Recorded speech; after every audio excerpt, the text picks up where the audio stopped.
standing by. 10, 9, 8, 7, 6, 5, 4, 3, 2, 1. Complete.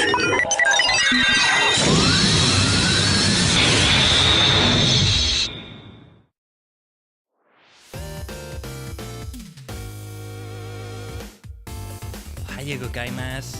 Tajigen is your favorite superstar maniac, the multi-dimensional Tajigen Khaiden, a sentient star clustering VTuber VSinger form. We are many cosmic minds combined to form a single entity on a higher plane of existence. Yeah, I'm a little bit sleepy today, Tajigen. I've been yawning and yawning and yawning. I'm having some tea, but it doesn't seem to be kicking in today. But you know, it's one of those mornings in which I'm extra sleepy. At least that's the way I've been feeling. So I'm taking it easy as we start the stream. Just chilling with it. I mean, Minecraft is a great game in which to chill.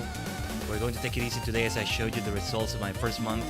But yeah, I brought in the spooky blanket by K Catboy, as you can see there in the tag. And yeah, because there are multiple versions of this, so yeah, I'm glad I get to use the spooky one because it's the 9th of October. It's the 9th of October, or the 10th, depending on your time zone. But yeah, like, we're in the spooky season. Yesterday, in the TSE Dimension, we did some Fall Guys Halloween stuff, so we had some great outfits for that. I haven't gotten the Fame Pass yet, because I'm not sure yet if I'm going to invest the time to really get my money's worth if I, like, purchase it. You know, if I get the show box for it. Because the past two, I've been really wasting them. Didn't get too far with them, but I mean, this one, the cosmetics in it, the spooky cosmetics, yeah, I gotta go for them. But yeah, we're starting it easy, let's chill with me. We should start every one of these streams like this. The Knights of the Old Republic stream, well, we have this Friday, we should start like that too. Oh yes, let's talk about this week, shall we? Let me fetch the schedule for this. Let's go, Tajigen, it's time to chill in Minecraft. La la la la la la la la la na, na, na. But yeah, it's the results of my first month in the game today. Alright, let me lower the volume since I'm like I've had quite a bit of phlegm. I might be getting a little bit sick. Hopefully not. There was some stuff I was hoping to record. But anyway, that's the Republic number 17. So 2 YouTube streams and then two Twitch streams. We will do more of following, like here on the main channels and all that, on that second half of Friday, and it will be open to playing with you all, as it says right there. Fall Guys with viewers. Halloween is indeed here. Bring your best spooky costumes, and if you don't have one, that's okay.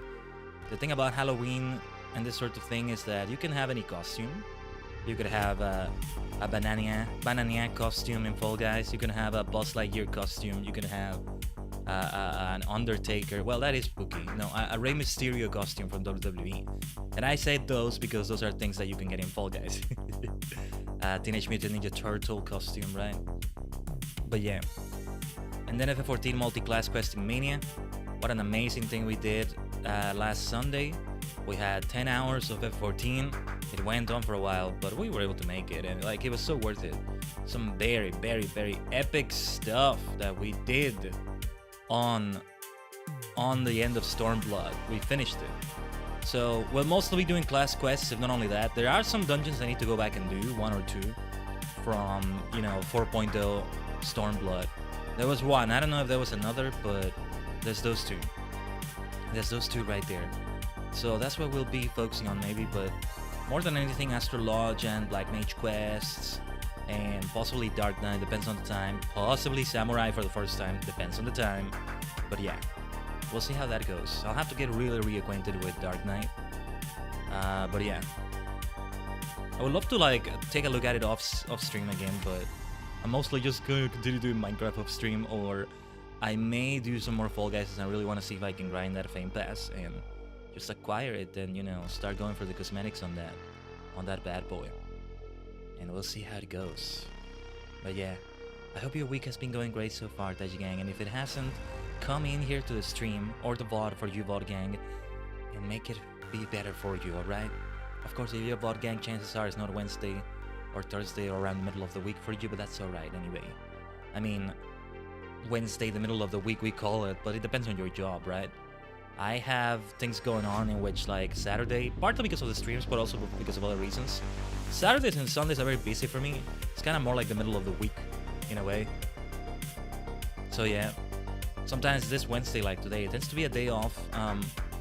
Like, after the stream, well, I have some time off, but not really off because there's some other things I need to do that I'll do in that time, but, like, because I have that time available, right? It's kind of like almost a weekend of sorts. It actually is very convenient when you're able to set one of the weekdays as a day off or a day with the most free time, because then you have an easier time going to the bank or going to some business or some place that's gonna be in business hours. Though it kind of sucks that your free time has to be done with for that. You have to do that sort of thing in your free time, but, like, it's not all the time, I guess. There's a lot of chores and all that, and errands and all that, but yeah. You know, I recently finally returned to Habitica. Habitica. I say it different every time, I swear. I pronounce it differently every time. It's one of those words for me. But yeah, no, I returned to Habitica at last. I didn't have as many dailies as I thought I did. They weren't as bad as I thought. And I joined a party. A really nice party of people. They gifted me 5 gems, which is basically currency that you get only by winning challenges, which I have won before. It's been nice. Or raffles or something, or, you know, by spending money, which I am doing too because I'm a sub. So you're a subscriber, but you still don't get them immediately. You have to spend gold that you earn by doing tasks in-game to get those gems. And it's 20 gold per gem. So it gives you something else to work towards. Now, what is Habitica, for those who wonder what the place I'm talking about? Habit RPG used to be known as. It's been around for more than 10 years now, which is crazy. It's been nice to return to it because it's like, the graphics often remind me a little bit of Stardew Valley. And, like, now that I play Stardew Valley a lot, and I continue playing it a lot, you know, now I can compare it to it a little bit. So a little bit like Fields of Mystery and Stardew Valley mixing because of the magical animals you have in there.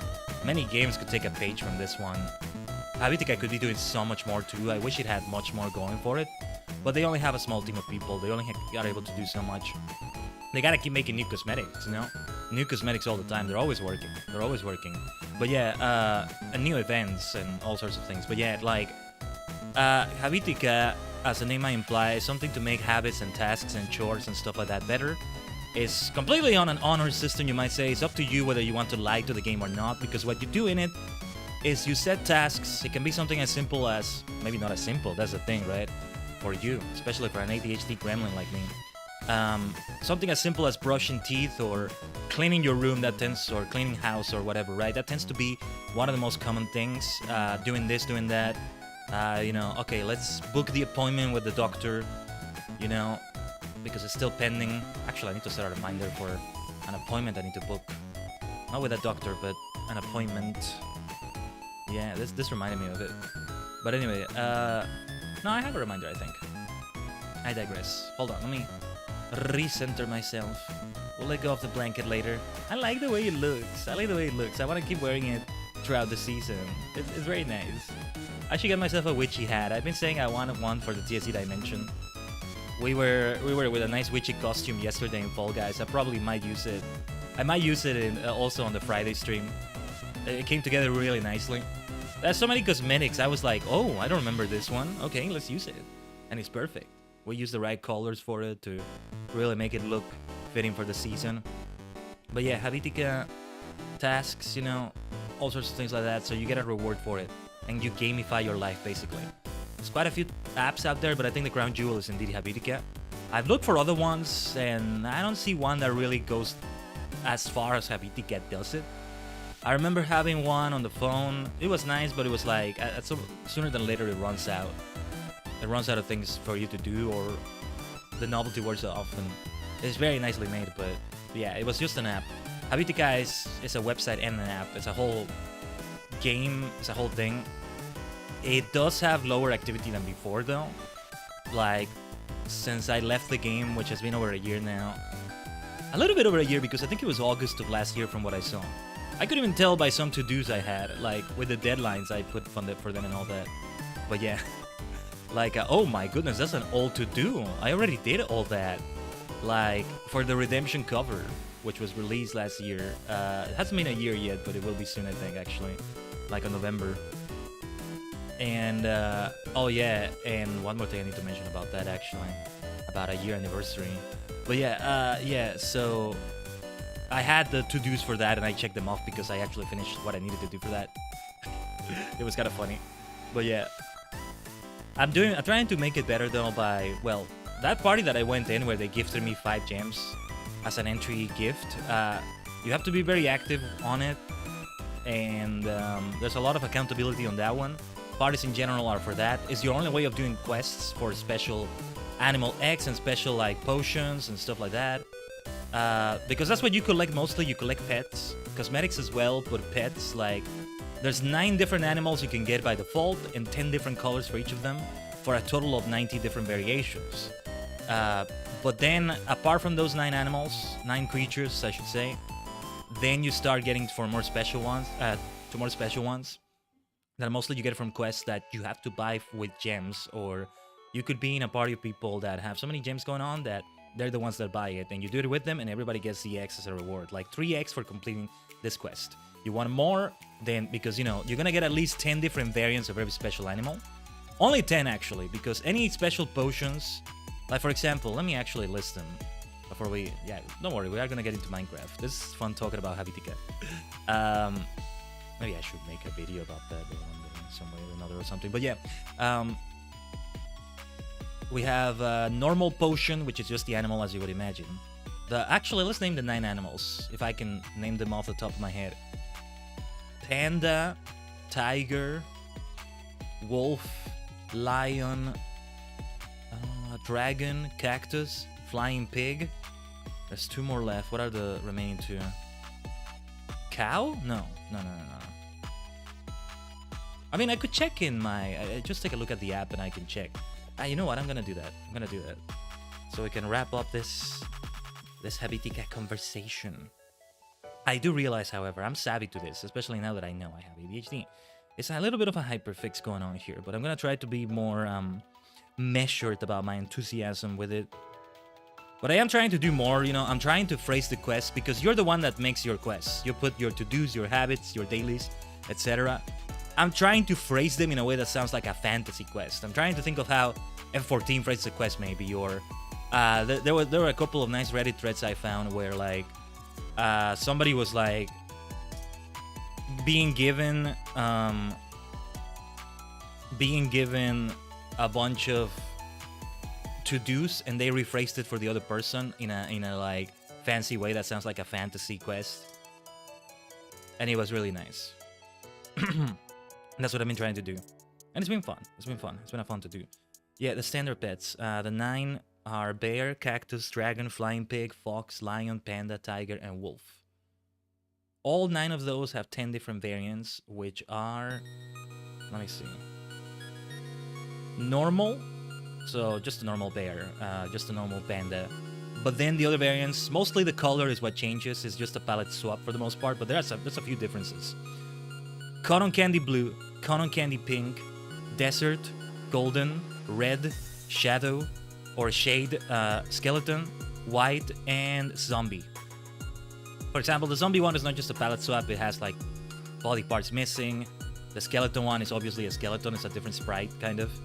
The cotton candy ones tend to have, for example, I'm looking at the bear right now, and the cotton candy variants have the tongue out. It makes looking more like a cute bear, rather than the more fierce looking bear. These are all like very pixelated graphics, 8-bit like, 16-bit like. Remind me of Stardew Valley a lot, actually. A bit of Terraria in there maybe, but yeah. And then you have quest pets, like a lot of different ones. Alligator, armadillo, chameleon, cuttlefish, hedgehog, and of course I have a shade hedgehog. You have the 10 different potions that I mentioned, right? So you can have a normal, a cotton candy blue hedgehog, a cotton candy pink hedgehog, red hedgehog, skeleton hedgehog. Of course, I got myself a shade hedgehog to make it be shadow, a cotton candy blue, Hedgehog to make it be Sonic, a cotton candy pink one to make it be Amy. But yeah, those special pets though don't have more than just those 10. Otherwise, there would be an extreme amount of variations, and even for this kind of game that is supposed to be kind of a slow burn, or at least have a lot of long-term goals. In many ways, like Stardew Valley in that sense, right? Because I mean, otherwise you're gonna run out of things to do, and then you won't have an incentive anymore, right? See, I actually have so many pets and mounts from before that I'm considering restarting that. It's not gonna restart the special pets or the special versions of pets. There's something I can do to re-release all the animals, and then I recollect them, basically. All the standard ones only, though. Those 9 that I mentioned, and their variants.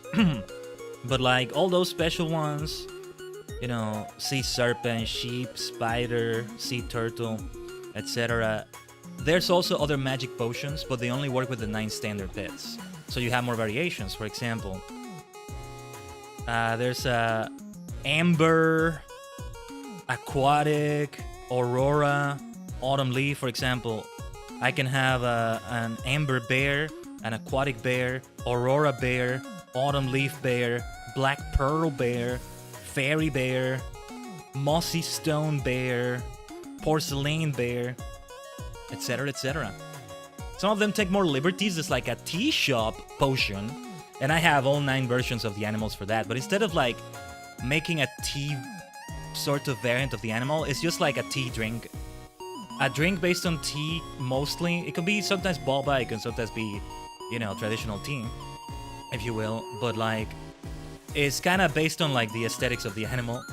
So those were nice. I got all 9 of them, and I actually bought an extra potion. I didn't mean to do that, but anyway. If I release all the animals with like the key to the stables, then I lose all 90 of the standard ones.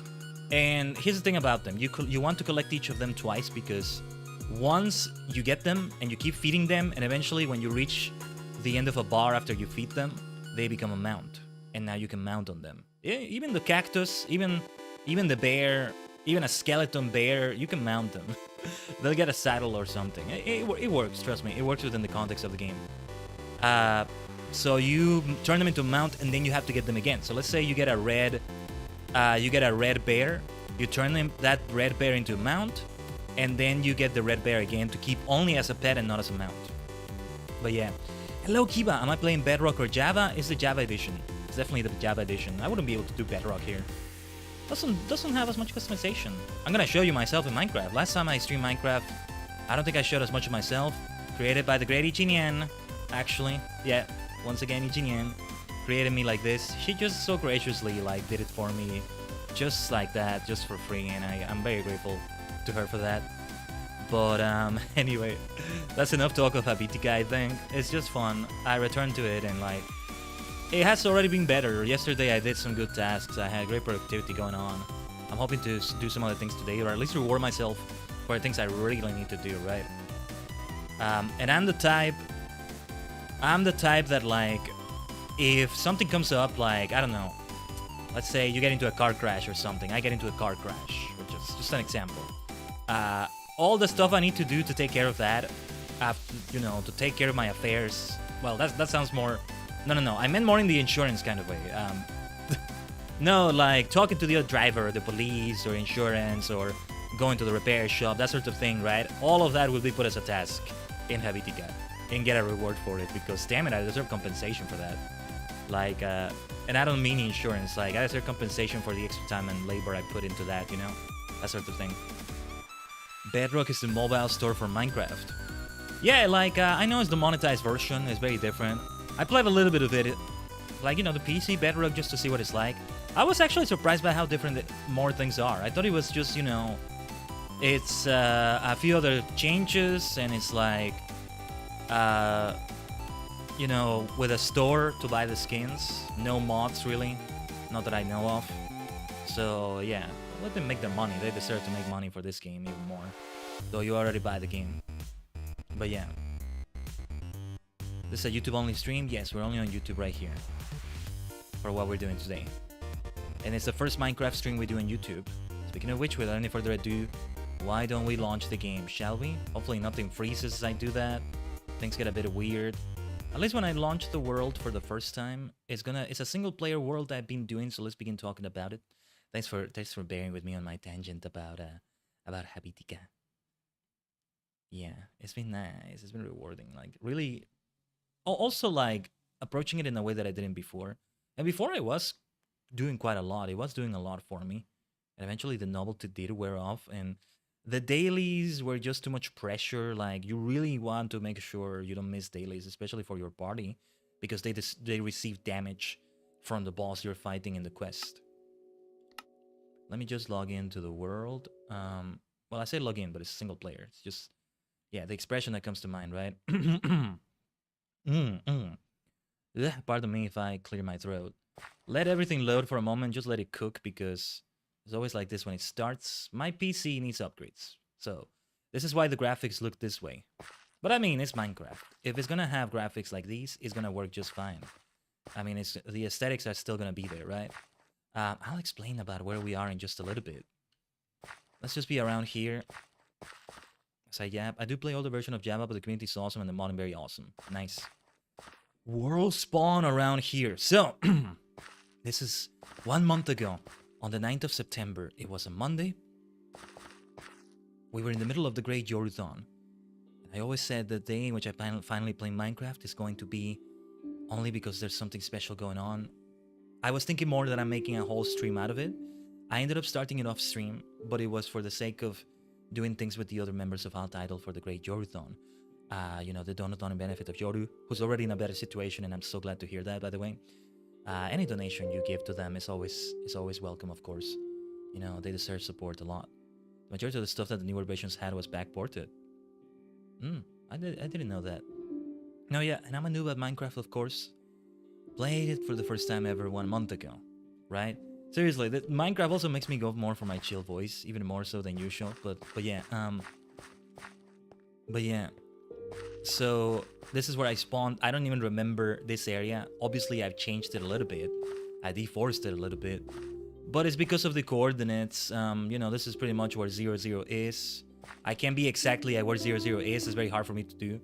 I'm not good at following coordinates. It's very big brain for me, because when I move towards X, Z moves, and vice versa. And it always confounds the hell out of me. So a compass is of great necessity to me. And this world spawn is always the point of reference. Leading from this bridge, and of course I gotta put torches everywhere. If I die and spawn back at the world spawn, which may happen, I've only died twice. I tried my best to be careful. This is normal difficulty, no commands, baby.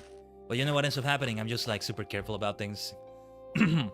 It's not that I'm goated at the game within only my first month of playing or anything, but yeah, I made this bridge.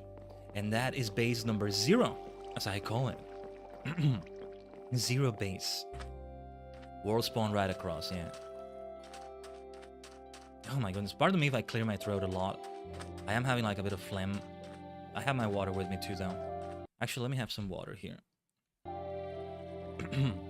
I can go to sleep. I have a bed with me. I'd rather have the game sounds playing.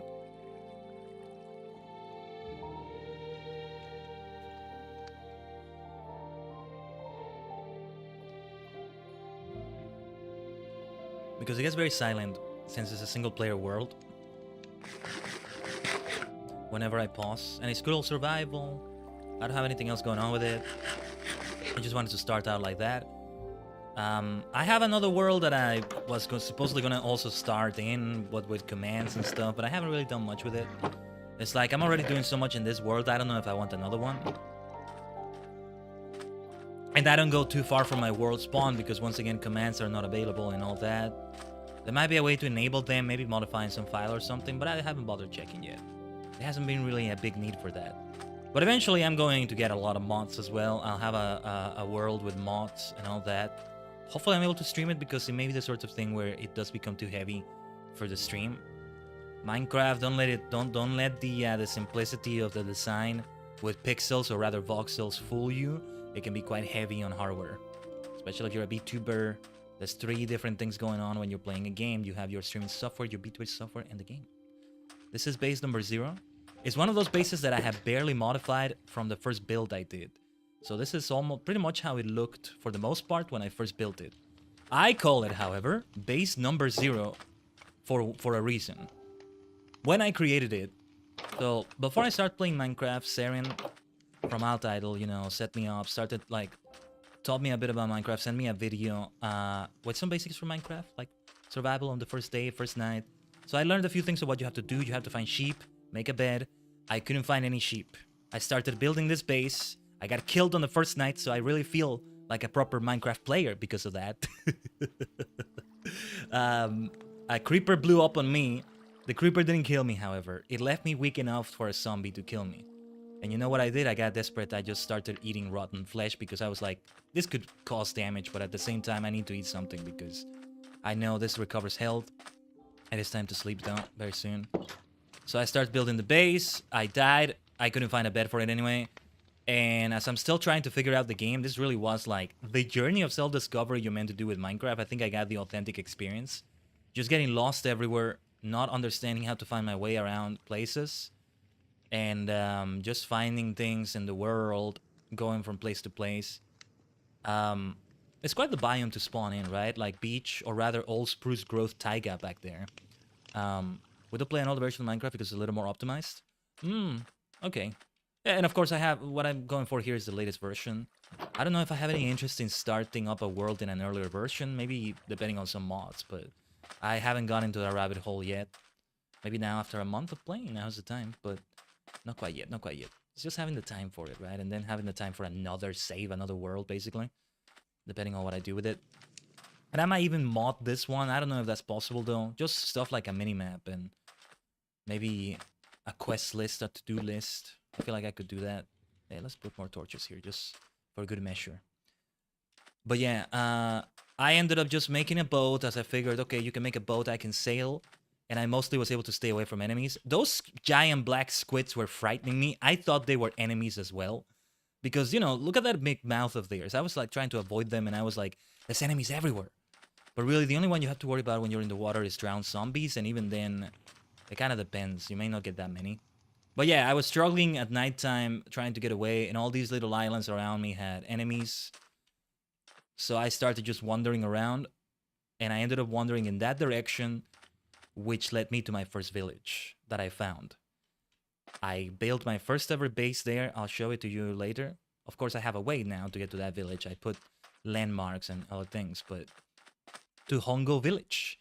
It's called Hongo Village after the first command writer, Takeshi Hongo. The second village I ever found, which became kind of my more main village, is Ichimonji Village. The third village that is near enough to these villages, which are really my main ones, is called Kasami Village, after Shiro Kasami, the third command writer B3. And then I recently found a fourth one that's relatively near to Hongo Village that I call Yuki Village, because it's the fourth one I discovered that is near enough. Because I discovered others in big expeditions I took, but they're far away. I'm not really going to name them because I don't even know if I'm going back to them ever or in a long time. There are different monsters you have to worry about, but I won't tell you because I won't have spoilers. I already know about more than a few. So yeah, nighttime ones here, mostly spiders, skeletons, zombies, a few variations of zombies, a little bit of armor on zombies or skeletons here and there, but yeah, variations of some of them and all that, but mostly those three, right? There's Enderman, those are the big ones. Even with enchanted diamond armor, Enderman can pack a punch. How about the water ones? Well, drowned are one thing. There's an ocean monument nearby where I learned about guardians. Those things are scary AF. They jump scare you with a curse. Like, oh my god, it's so scary. I don't know how to fight them. So I haven't done anything with that ocean monument. Just kind of have been trying to shoot them, but you know, I can't really recover the arrows that I shoot at them. And even then, that can only get you so far. But yeah, other than that, I don't know. And there's also some others in the nether. I fought a ghast before. It nearly trapped me in the nether by messing up a portal. I almost was completely trapped in there. But yeah, my second ever death came in the nether by just falling, not looking where I was going, and falling into lava and taking a bath. So as I told you, I'm having the authentic Minecraft player experience. But yeah, eventually I found that village, right? Hongo Village. I lost it, however. I lost it for a while. But then as I lost it, I ended up coming back here. And I'm like, oh, is this place again? Okay. And now let's build it more. Let's give it a bed. And that was 0 base. So then I tried to explore a little bit more, and then I found what was Ichimonji village. I found it in the middle of the night. There was a zombie siege going on that now I've learned I might have been the one to trigger that. I'm not sure. A lot of villagers died from that. I had to kill the villagers that got zombified. I had no choice. Because it's quite a process to, like, restore a villager from zombie status. And even then, you know, you have a time limit because otherwise they're going to burn from the sun. And this road leads to that. But there's a way to go from the ocean to make it faster. I feel like I should show you the things that are the nearest to the base first. As I keep talking about my journey. It's just a little tour of what I've been doing. Mostly that's what we're going to do today. Let me try not to take too long because I'm very good at just over-yapping. What I love to do is build roads like these. It becomes complex if I need to build it more than just a straight line. I don't know how to properly build a diagonal road. That's another story. But yeah, here I have that like bridge to the water just so like if I'm sailing across the ocean, I have my compass as much as I can at all times, but just in case, and also even with the compass, it's good to have these reference points with these bridges to know that, okay, this is a road that leads to this. I probably should put a sign here somewhere. Because I know where this goes, but... actually, yeah, a sign might be good.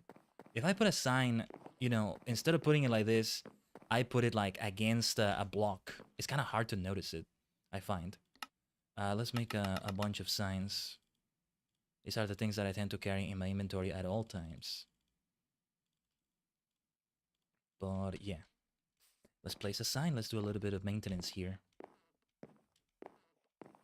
And because I've deforested so much around here, because this is old growth spruce taiga, or, you know, old growth or whatever, or yeah, it's one of those that has very thick trees, very tall, and with several columns of wood on them. I gotten so much wood from it that I've just turned a lot of it into charcoal, and therefore I've gotten a ton of torches. But yeah, let's see. Let me do this first. Oh, I had that oak sign. Okay, perfect, because that's gonna free a space in the inventory.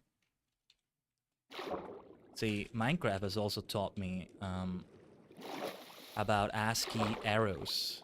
About the alt codes for arrows like that one. But yeah, this is just a road I made. Something I do sometimes. I don't do it as much now because I have more focused like exploration going on, and I started building these roads before I had a compass, before I found my first ever redstone.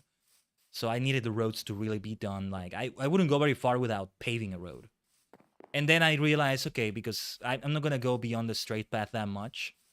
And this one I made only recently to lush caves because I found some lush caves recently. Yeah, you know, I just go as far as it takes me, and then if it's a dead end like this one, okay, then at least let's make it be noticeable if I'm sailing on the ocean and all that.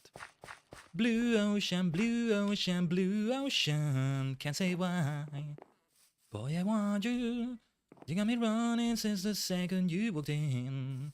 Dun, dun, dun, dun, dun. The original song of Alternative Idol, created by Case Key for all of us to sing. Still love it. But yeah, I discovered from the wikis of Minecraft, that this sort of biome, oh, didn't mean to take a screenshot. Old growth spruce taiga and this sort of thing, it tends to have a lot of lush caves underneath it. So I went exploring underneath, finding some lush caves. I eventually found them. I found an Enderman for the first time in this world there. Because I tested it before in a creative world to see what it's like to find an Enderman, how tough they are, and man, they are super tough. But it was one single Enderman down there, and you know, it was kind of an enclosed space. I was avoiding its gaze fine, but you know, I felt like either I was going to accidentally just look at it directly, so I just triggered the fight so I could get done with it. It was like, okay, let's fight already because I'm going to look at you accidentally at some point. And yeah, I was prepared and I took it down. And like, man, they're difficult. Like, just the balance of when to defend against them and when to like hit them. That's what's difficult about it. I teleport behind you and all that. But yeah, there's this bridge that leads to it. So roads that lead to the Lush Cave entrance so that I can find it anytime. It's 2 entrances, actually. This one and that one. 2 entrances / exits, I should say. Oh yes, and let me show you my in-game self. Yeah. I'm gonna need to replace this diamond armor soon.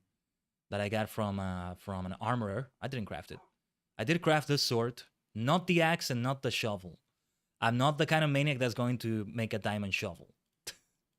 No. Yeah, look at me. Look at me. Look at me. Don't I look so amazing? Thanks to the work of Ichi. Yeah, this is a good time to take off the blanket to really compare it a little bit, right? Compare what's going on here a little bit. Hold on. Let's do it like this. Hold on. Let me see if I can do it in a specific way. Let's see. Okay, I'm gonna do this. Let's have fun with it. Yeah. Not exactly the same size, but there we are. Let's see. Give me a second. Need to set it up a specific way. There we are. I told you I'm multidimensional. I told you I can have many different forms. Yeah. Let me try something. Let me try something else now. Hold on. Let's see.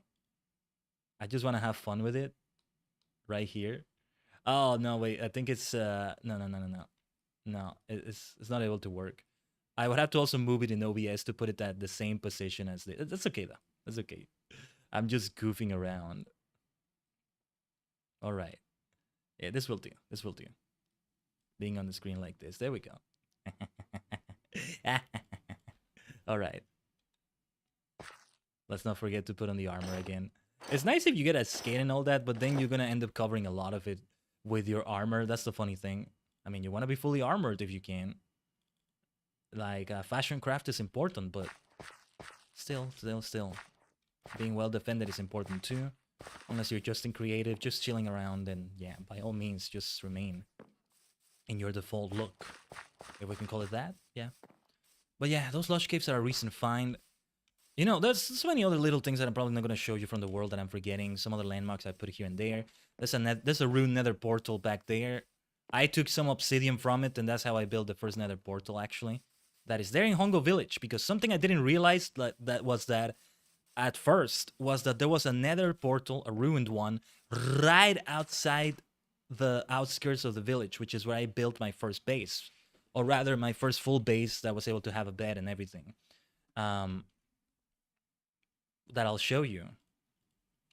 What you'll see when I show you that base is not the way it looked like at first. Certainly not, but I'm very happy with the way it's turned out.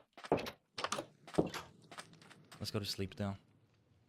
Just don't want monsters popping up, even though I can pretty much defend myself against them, but better not to, let me see if I can recenter myself. Hold on. There we go. I think I'm recentered enough. But alright, yeah, let's, that's my cactus farm. Took me so long to find a bloody cactus for the first time. Like, I didn't even find a desert biome, you know, to get a green dye, because I have a multicolor sheep farm in Ichimonji village, as I'll show you as well. But yeah, I found like some mini islands, mini micro desert biomes in those islands that have a few cacti, but that was all I needed though, thankfully. And I finally was able to have a green sheep and a cyan sheep. But yeah, here it is, some signs. To Ichimonji village, to Zero Base. Ichimonji village is like south and then east. Let's go to Hongo village first then. I've done a lot in this village too. I have some important things going on in it, but my main one has become the other one, Ichimonji village. These names are fun. It's really just gonna just those two villages as my main hubs. Ichimonji village I'm building to have every profession in it. I'm not doing one of those like villager trading halls where like they're in one specific spot, kind of like shopkeepers. They're trapped in one block though, so that they never move, which is convenient, but I don't want to do that kind of advanced stuff just yet, because it's like very advanced knowledge and skills to set that up for me. I'm keeping it simple. My builds are also simple. I love Minecraft. I become addicted to it, which is something I suspected might happen. But, and also I know exactly where to go also because of these signs. They do say to Zero Base, to this, to that, to Hongo Village. That gate leads to Hongo Village.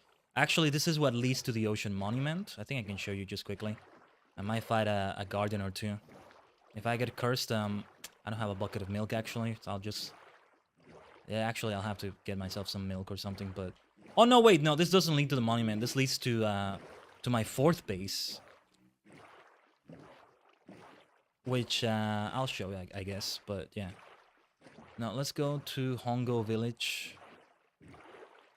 My builds are simple, right? I followed a few blueprints, but especially those blueprints from the wikis that are like completely in 2D. They're so difficult to understand and follow.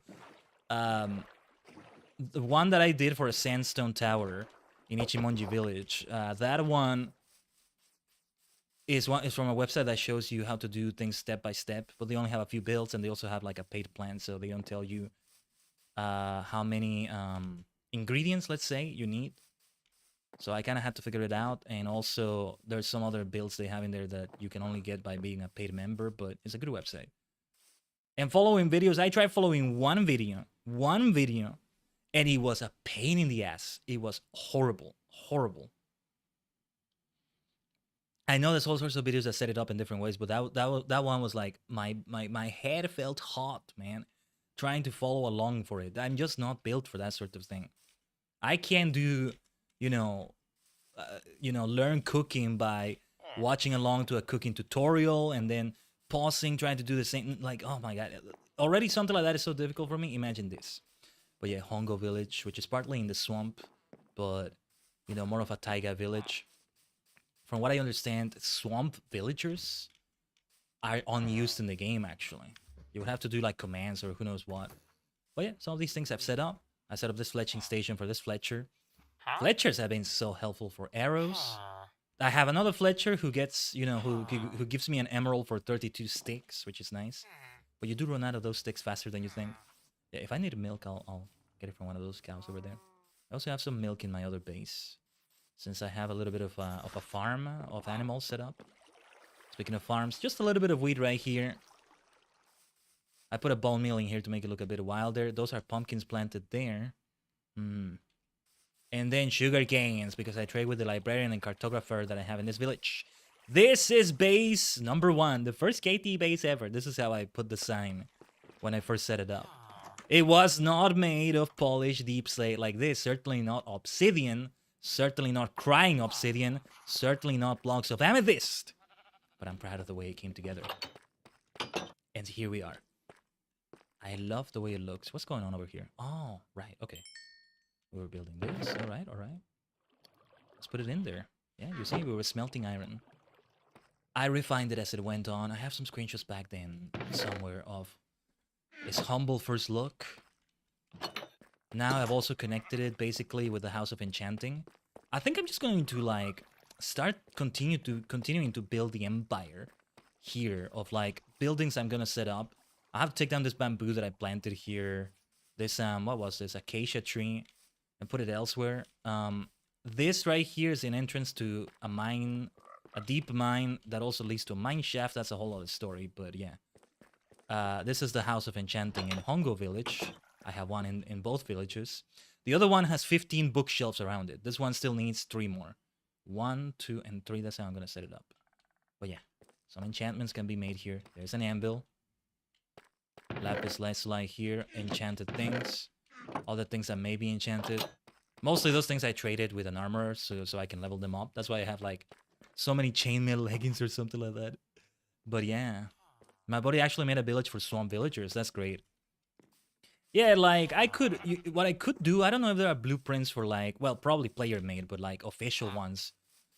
You know that video I mentioned that was so hard for me to follow, right? I followed like a blueprint of a classic village building before they modify them to look fancier like this. And then I made it look a bit fancier, and I'll show it to you when we get to Ichimonji because it was built there. This village is a bit more complex. I haven't built many buildings here, or any really. But eventually I will. We should also grow it. Put a bunch of people in here. More people here, but the main one is the other village. But yeah. Also, this is Hongo Village. Hasn't changed that much from how it was. I just removed a lot of trees that went across the village because...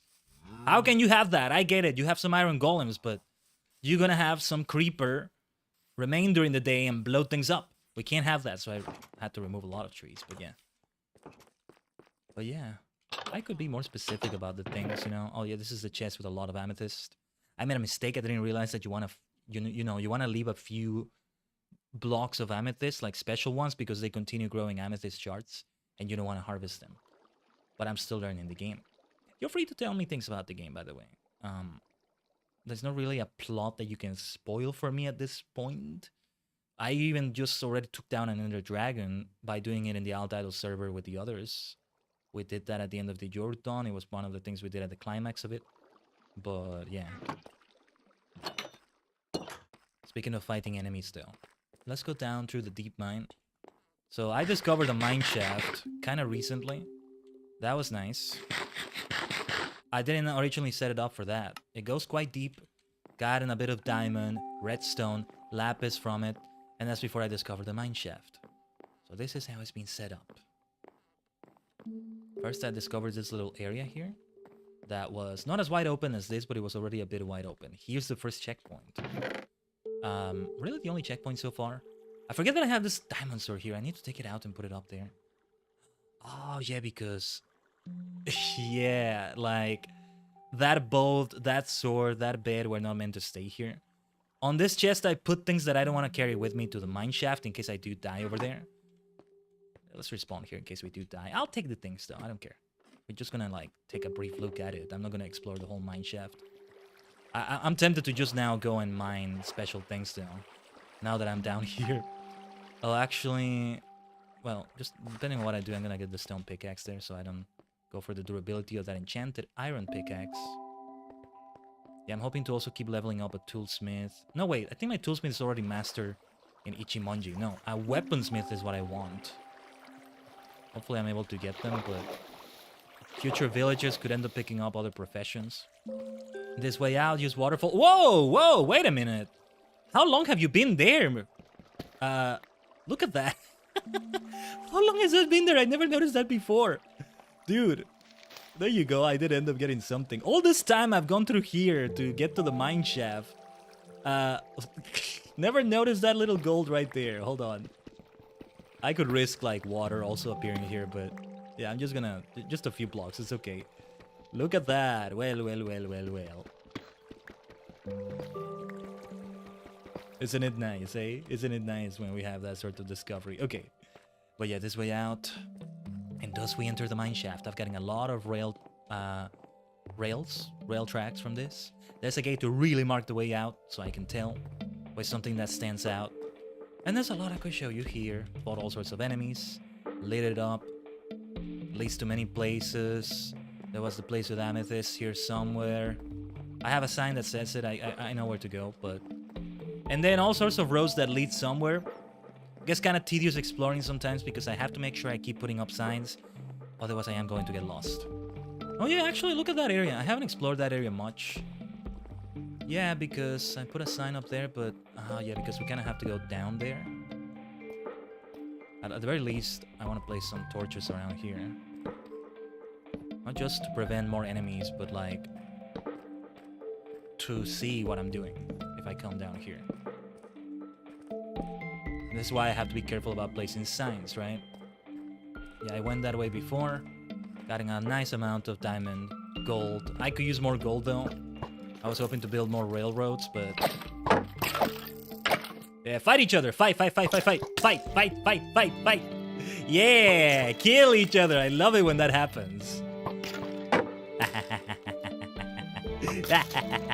Now you die. There you go. Sono Mamashide died like that. There we go. Hey, you bastard! You shot me. I'm gonna shoot you. Accident? No such thing as accidents. You shot me intentionally. You know what you did.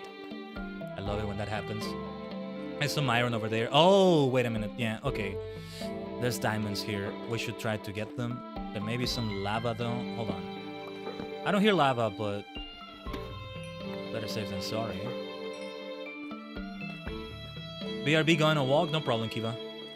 I'm just not gonna go out of my way to keep trying to look for more though. I'm just gonna leave it at that. Someone should mark lurk. We don't have the lurk command here, but thank you for the lurk from the shadows, Kiba. Come over here. I'm gonna lose those arrows. Or no, wait, maybe I can still recover them. But... I'll lose a few arrows here, but that's okay. Whatever. The benefits of an enchanted crossbow. It's not one of those that has like unlimited on it. Just other enchantments. Fast loading is one of those enchantments. Yeah, that's why I haven't come down here, because it's kind of a long way down. And on the way down, some skeletons will shoot me. I already saw one down there. Just gotta go down while also making sure I have a way up. I could maybe get a lot of obsidian out of that lava. I have a bucket here. I'll have to bring a diamond pickaxe. Hopefully I can also get one from the toolsmith. Yeah, like I think there was one tier left on the toolsmith that I need to upgrade on Ichimonji village. But alright. Oh no, wait, this doesn't lead up. Where's that zombie I hear? And well, I could keep showing you a lot about the mine shaft. I'll see I've harvested a lot out of it. A lot of strings as well. There's been a lot of like areas with strings everywhere. Can I do it from here? No. No, that's too high up. Or too far away, rather. But alright. That's the way out right there. Maybe I should put some ladders or something, like more of a proper way out of here. Make it easier to get out, you know?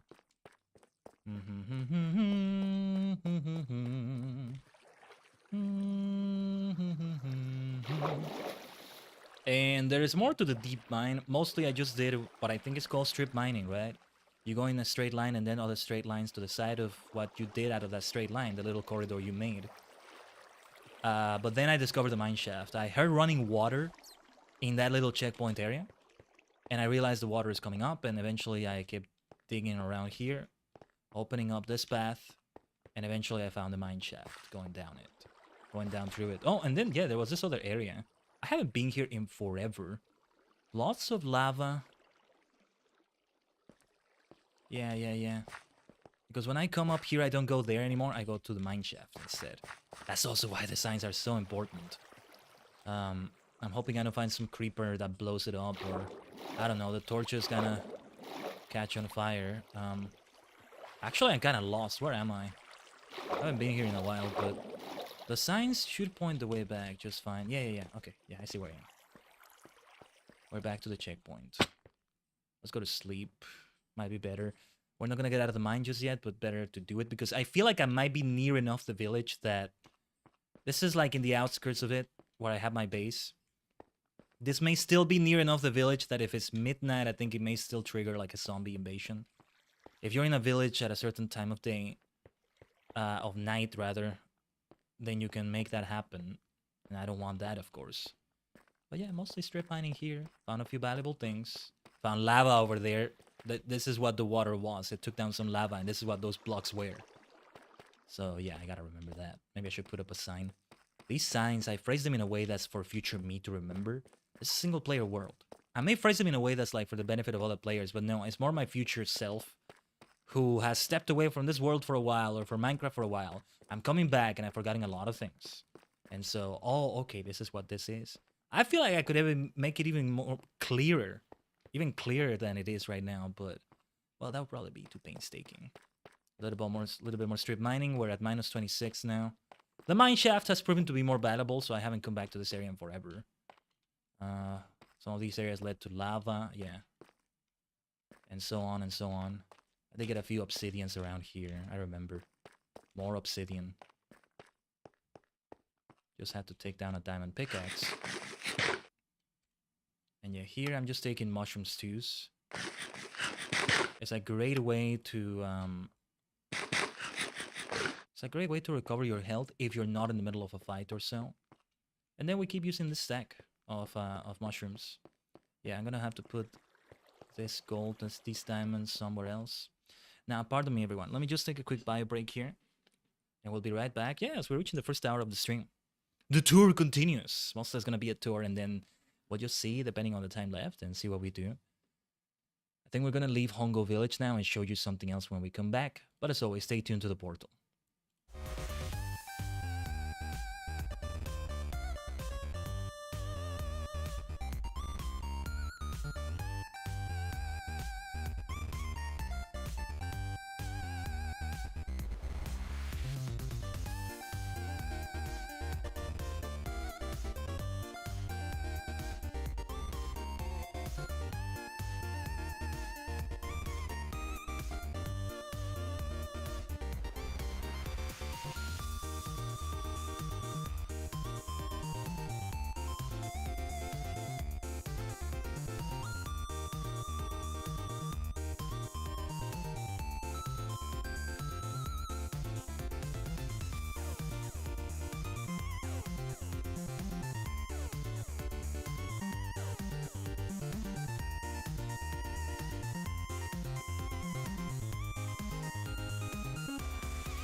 out of the BRB screen.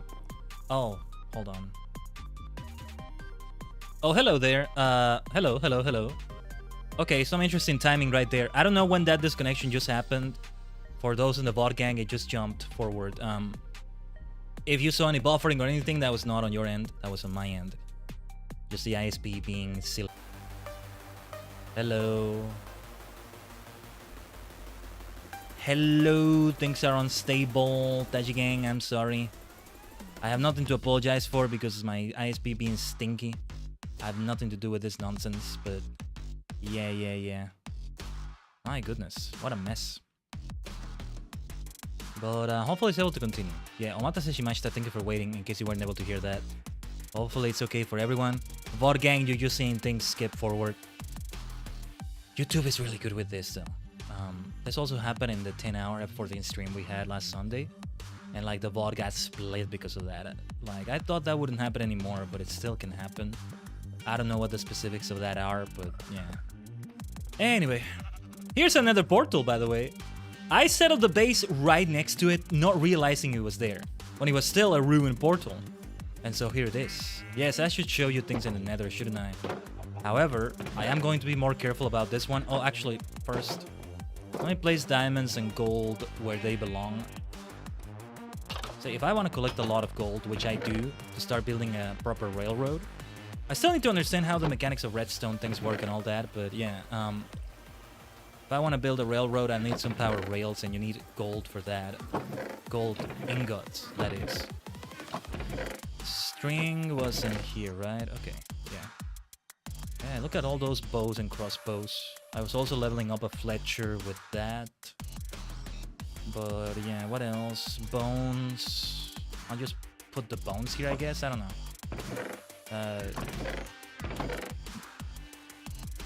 I think, I don't know why I keep thinking about arrows when I think of bones. Probably because of skeleton soldiers.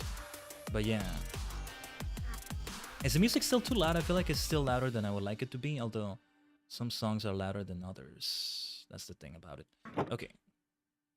Give me a second, because since I have to keep Minecraft at full screen for the streams, you know, every time I switch away from Minecraft, it minimizes, it like disappears from my screen. But yeah, what was I saying though? Yeah, the nether. Let's go to the nether. I'm not going to go too overzealous about leaving things behind, but let's leave the water bucket, the bed, the compass. Let's make this stew. Let's be careful with it all.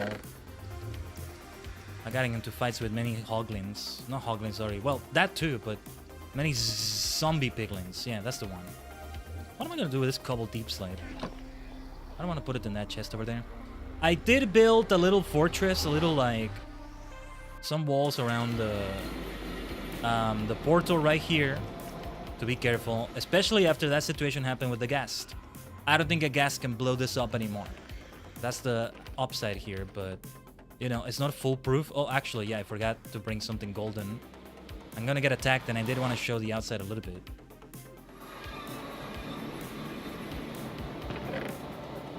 Yeah, like, some of these things need to be replaced soon, especially the helmet, because it's really nice to breathe underwater with it.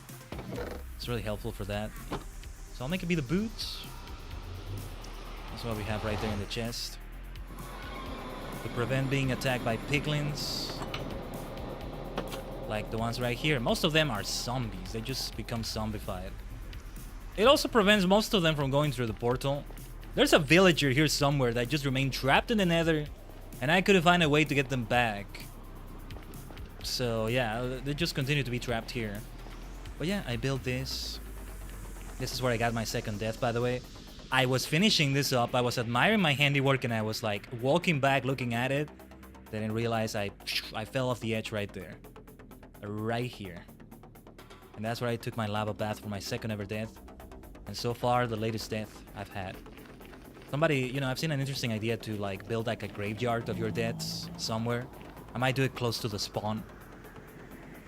Just a graveyard. I put, I don't know, 2 blocks of cobblestone. I put a sign next against them, and I say, when it happened. I think I have screenshots of both deaths, so I can take a look at the date and say how it happened. Night 1, new player death, and then a lava bath. An unintended lava bath. But yeah, I don't want to go very far. Just until I understand better how to navigate through the nether and not get lost through it. That's the problem. That's the issue. I would love to get all this gold though, but all those piglins are gonna get angry. And right now, yeah, we're not gonna confront piglins. I like to risk it at some point. Oh yeah, and this was a gap, but maybe I should put something more reinforced than planks, but for now I'll just leave it. Yeah, we may want to reinforce this though, given that it's right outside where the nether portal is. Also, it's helpful to be able to open a chest right here and not have them get angry. That's also why the fortress is around here. Enemies may still spawn inside of it, I think, especially Endermen, but it's mostly alright. Maybe it shouldn't be that spacious, but I think it's fine. Famous last words, maybe. It's fine until it's not, I guess, but for now I'll keep it that way. This is the only nether portal I have. I don't see myself building another one anytime soon, since I'll get even more lost, but I'd love to get more things in there from the nether. And yeah, eventually I'd love to go to the end, fight the ender dragon, hopefully, but I'm not gonna rush to get there. Really not. I mean, I did take down that ender dragon in multiplayer with Alt Idol and company, but oh, I forgot to take some other things, didn't I? I knew I would forget something. I need my compass, my bed, everything. But like, I actually didn't look through the credits with the special dialogue they have there and everything, because I wanted to save that for when I like did it more of a proper Ender Dragon experience. Mostly what I was doing there was just putting water down in the island, avoiding the gaze of the Enderman, and then just they gave me the final shot. I think I did get that final shot of the Ender Dragon. It was nice, and I see that it plays credits, like, you know, the developers are like, this player is too powerful, what do we do? Which is very, very fun. I like what they did there, but I didn't look through it. I could, you know, you can probably just find it on YouTube right here somewhere. Somebody uploaded the video of what happens, but I'll save it for another time. Now, this road created relatively recently, because I found that great, like, those plains over here. I never did explore here to the, well, to the east. Yeah, it is the east. Okay, it's east in relation to the village, but it's also east in relation to the world, so that's good. To the east of Hongo village, I found that huge, like, mountain, a lot of lava there. It's not stony peaks exactly, but, like, maybe some good sources of iron, or at least coal. It's been nice for that. So I found this wide open area. I had to clear things a little bit, but mostly just clearing weeds. There aren't that many trees here. I planted a bunch of trees there, but that's only because I planted them. And I created this. There's the big wheat field. Yes, I can restock on bread. Not gonna bother right now, though. This is also where I farm some oak wood. I might end up planting different wood there in the future. Most of this hasn't been set up with anything special so far, but this is Tajigen base number 4, Yongo. Here I have a bunch of oak wood, cobblestone, some other things. Just in case I keep the lapis and redstone in here. There's been quite a few pillager patrols around here, though. That's why I have those banners and stuff. Trying to take over my camp, are they? I don't think so. Then I started setting up this railroad, but I realized, yeah, you need to have at least one power rail because this is way too slow. This is not fast enough. Right? Let me see if I can pull it off. Yeah, but like having to do it like this, right, to go faster doesn't work out. Because it's a long road that leads to Yuki Village, village number 4. So I'm not showing you things chronologically as I discovered them anymore. But yeah, it took some time to build this road. It was still worth it. I like building roads in Minecraft. It's just fun. One of the things I like doing. It's just chill and nice and trying to figure it out. Mostly trying to keep it straight, right? Or if you can't keep it straight, how are you gonna do it to make it lead to where you want it to lead? Or you don't, like you just see where it leads. Maybe start doing crossroads at some point. It's gonna get more complex as I keep doing more forks in the road, depending on what I see. But there isn't anything else of note I can see around here that would make it worth creating other forks. Like, you know, in Zero Base behind it, There's that one that leads to the lush caves, and then the other one just leads to the ocean on the other side. And yeah. Wait, let's go through here. Oh yeah, let's pause the music. Since it's Minecraft music now. Dun, dun, dun, dun, dun, dun, dun.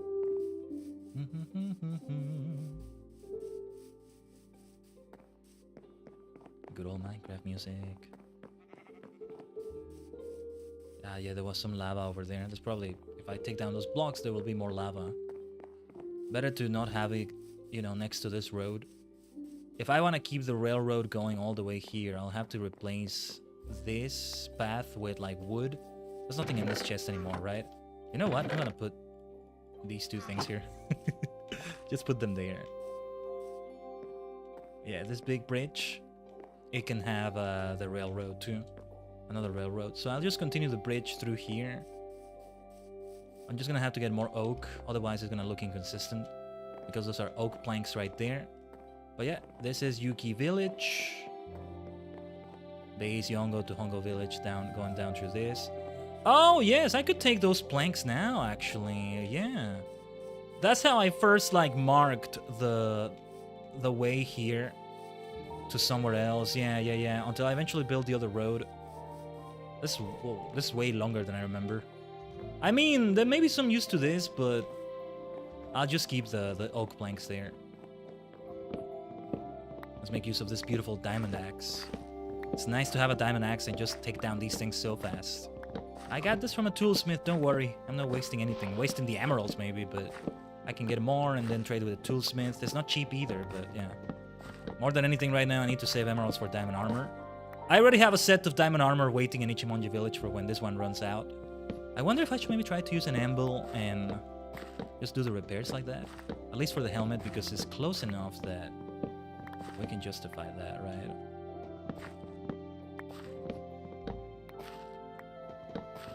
Or how many sticks? Yeah, I have 54 sticks. So hold on, let's make some torches. That will be almost all the charcoal. Because I could take the oak planks and turn them into sticks. Or turn them into crafting tables. So I don't have to carry that extra stack of all their kinds of planks, but I'll keep this though. It's a nice beacon to have. Yeah, let's just keep going. Here's the road leading to Yuki Village. There's a base I need to build here, actually. Let's see. There's the road. Any suggestions you have to making the road look fancier? I'm open to. I'm not looking to do anything too complex with building. The thing about Minecraft is that something as simple as this can look so nice still. And that's very nice. At least to me it does. Still being only 1 month into the game. So yeah. Yeah, there it is. That area I cleared for a future building. I took down big like hills and mountains of things. Just paving more of this road.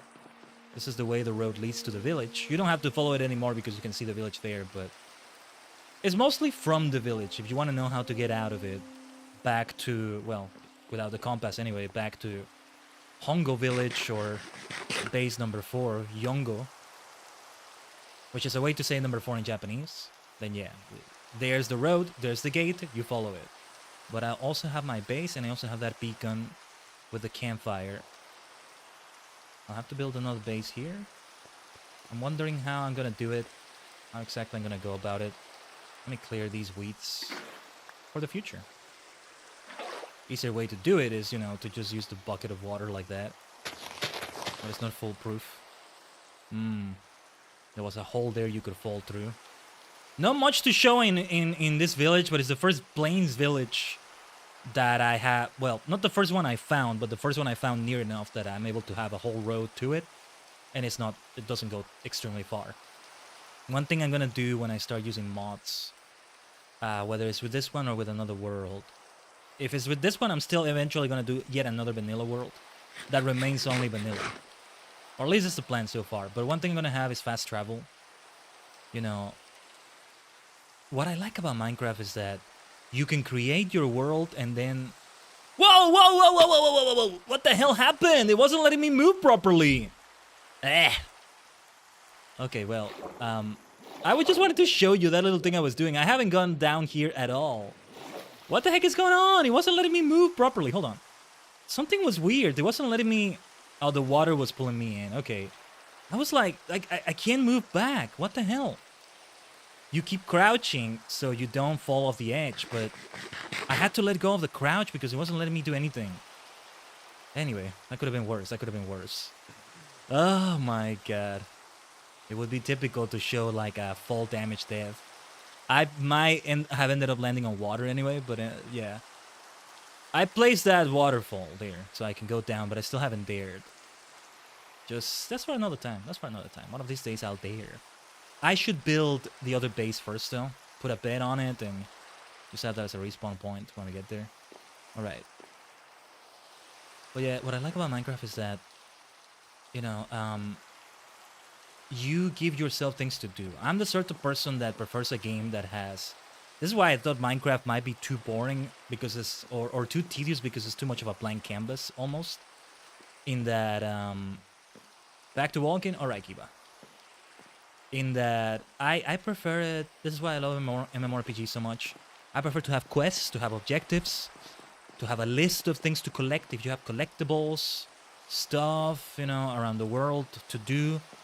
Things to do and something in-game showing you that you're doing those things. And I know there's like advancements and... Not the same thing though. This is not the same. This is very different. Vanilla survival Minecraft. You're not gonna have that. But I can at least imagine the list in my head. I have the mineshaft, further exploring the mineshaft and getting more. Building the railroad now between my villages. I have those to-dos. I need to start keeping notes actually. Or I might use a mod, if I can mod this vanilla world, but keep it vanilla. Just with a very small mod. I'm gonna add a to-do list. That can be like a quest list. I don't know if such a thing exists. I'm not sure, but yeah. I know Stardew Valley has that. Where you can like put more of a to-do list. So you can better keep track of what you're doing. Haven't bothered with it yet, but one day I might. The only problem is that I might get too used to it with Stardew, which I'm also going to play on the Switch, and I won't have the option there. I'm just waiting for 1.6 to come out on the 4th of November. But alright. Now, from base Yongo, from this 4th base right here, why don't we get back to 0 base? Because there's a way we can get back there. Just, you know, still raining around here. I can't tell the bloody time of day. Did you ever see a Minecraft player be, you know, not like the rain, be upset because it's raining? That's the reason why. Because you can't tell that nighttime is gonna fall and you don't know when the enemies are coming. You can still sort of tell. You can't tell where the sun is, but you will see it get darker when it starts being nighttime. But by that point, some enemies may have spawned already, which is gonna bring trouble. Mostly I can face enemies. It's not like I underestimate them or anything, but I think I can face them. It's just a bother to have to deal with them. And depending on where you are, they may not despawn immediately. Okay, I'm going the wrong way. There was a witch's hut. The witch is dead now. But there was a witch's hut, and from there I can make my way back to... I think it's on this side, actually.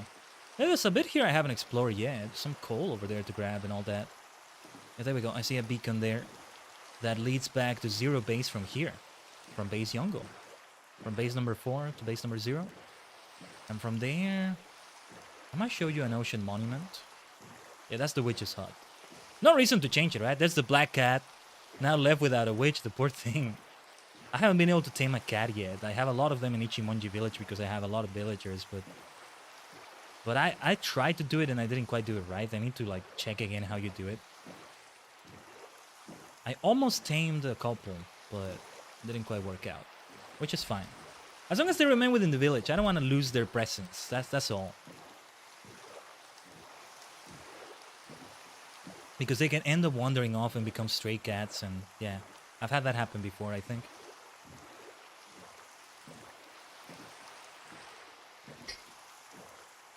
But like, you grab raw fish, any fish will do, I think. And from there, I think it's becoming night. I already start seeing, yeah, it's becoming night. So let's go to sleep over here, because I wanted to come here anyway to show you the ocean monument that I have not explored at all because guardians, I don't know how to deal with them. I'm not gonna go underwater and just be hit by projectiles everywhere from them and be barely able to fight. A trident might go a long way, but I don't have that yet, and well, I don't know if I'll have one anytime soon. So let me be a bit careful as I go through it because those things are scary. My god, they're scary. And they jump scare you with their curse when they like put a curse on you. Tends to be a mild thing, just, you know, a little bit annoying, especially underwater. The air is more annoying. It's more than annoying, I mean. But you know, a curse where like anything you do like with a pickaxe or axe or like trying to take down a block takes forever. There it is. I think you can see it in the distance right there. And there's the guardians. Of course, since we're here, let's see if we can try to shoot one. One of them might shoot me first. The sounds they make, you know, like when they shoot, it really like is frightening. They're meant to be frightening. They're meant to be frightening. I'll leave the boat over there, so I'll just come the long way back. Or I might even make another boat, I don't know. Wee, wee, wee, wee, wee, wee, wee, wee, wee. We change this platform a little bit. You are my audiobook today when walking. Excellent, Kiva. I'm so glad to hear that. I'm so glad to hear that. No, I love it when somebody is more listening to me than watching. Oh, there it is. I told you. Oh my god, my heart just leaped. Or I don't know if it's the ocean monument itself that does the curse or the guardians, but yeah. That's, this jump scares the hell out of me. Yeah, this audiobook is not relaxing anymore when that happens. No, no, I'd rather you watch the stream, all of you. Of course, if you can watch the stream, but if you're more listening to than watching, that's fine too. Peripherally watching, right? Depending on how you're doing. That's the implication always when somebody says they're listening to a stream more than watching, which I do a lot. Elder Guardian. So it's one... I don't even know what it looks like. It must be deeper in there, and I'm not gonna go that deep. Come over here, let me shoot you. How many arrows do we have? 59. I want one to come near enough that... Almost got him. Almost got him. Come over here. I think I hit it. Yeah.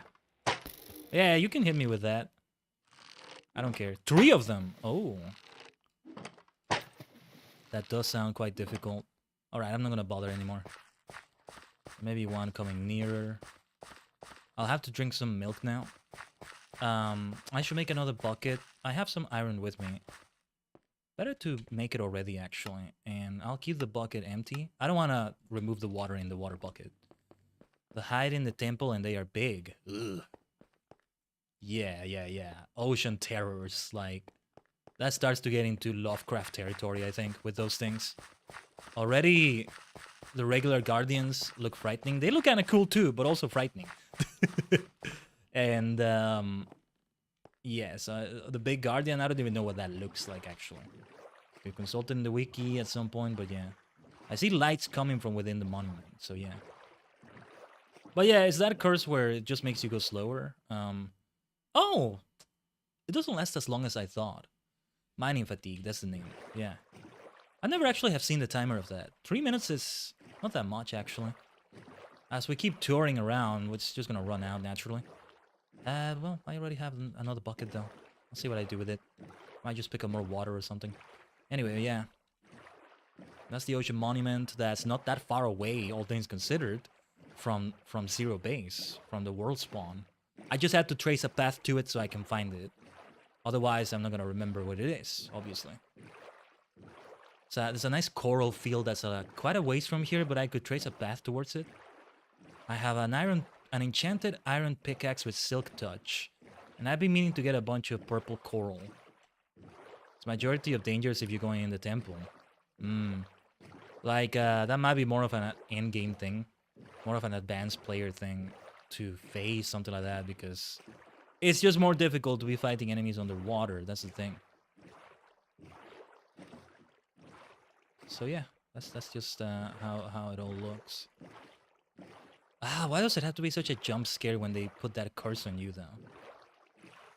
And yeah, there's some other things that some of these other, like, beacons lead to. But now we're going to Ichimonji village, what has become my main village. I don't have a fancy base like I have in the other place, but I end up building one because my current base is kind of a mess because a bunch of villagers tried to get in and they get stuck in the door and, well, anyway. There's the sandstone tower I was talking about. Ichimonji village of the sandstone tower. Why did I build a sandstone tower? Now, I know it's more of a desert thing, but because we have so much sand around us, right? I ended up doing that. This way to Ichimonji village. Look for the sandstone tower. This is what I put very, very early in the game when I was learning things. When I didn't have all these paved roads either, right? Well, we're dropping frames. What's up? It's probably generating a few things around here. But yeah, that sandstone tower wasn't actually a tower. It was more like just a single pillar made of sandstone that acted as a beacon so I could find the village. And it was harder to tell, not just because it was more simple, but because there were more trees around that I've since cut down. I like how some of those trees look, especially that one over there. Like, such a thick tree, like, you don't see the actual wood around here. I might have to eventually take it down, but I like it. Yeah, it's like 2 trees next to each other. I might take those down. By the way, every single iron golem in this village has been built by me. So that's my creation right there. But here it is, the sandstone tower. I'm very proud of the way it came together, following that step-by-step guide. This is the House of Enchanting that I also wanted to build out of sandstone. And again, it came out more desert-like than I would have liked, but yeah. And this one, I didn't follow any blueprints. I just kind of remember the lessons from the things I've already built. Some with blueprints, some without blueprints. One thing that's great as a Minecraft player to experience is to try to replicate the buildings you see and do your own building. And I got mixed results on it, but mostly I'm proud of that. Here we are, 15 bookshelves around it. Oh yeah, this is where I have the enchanted diamond armor. Well, I'm curious about something. Hold on. Let me see what it does if I try to do this, or what the cost is gonna be. 12. Yeah, because I'm at level 34 right now. It does make it so that it becomes respiration 3, and it improves. Does it improve everything else? Plus 3 armor, plus 2 armor toughness, plus 2 oxygen bonus. Yeah. This is better, actually. I mean, if I want to take on the ocean monument, this is the way to go. What should we name it? It's gonna make the enchantment cost higher, I think, but yeah, it makes it be 13, but I just want more level. It's okay. Hold on. What about the other way around? Yeah. What should we name it? Something about breathing underwater.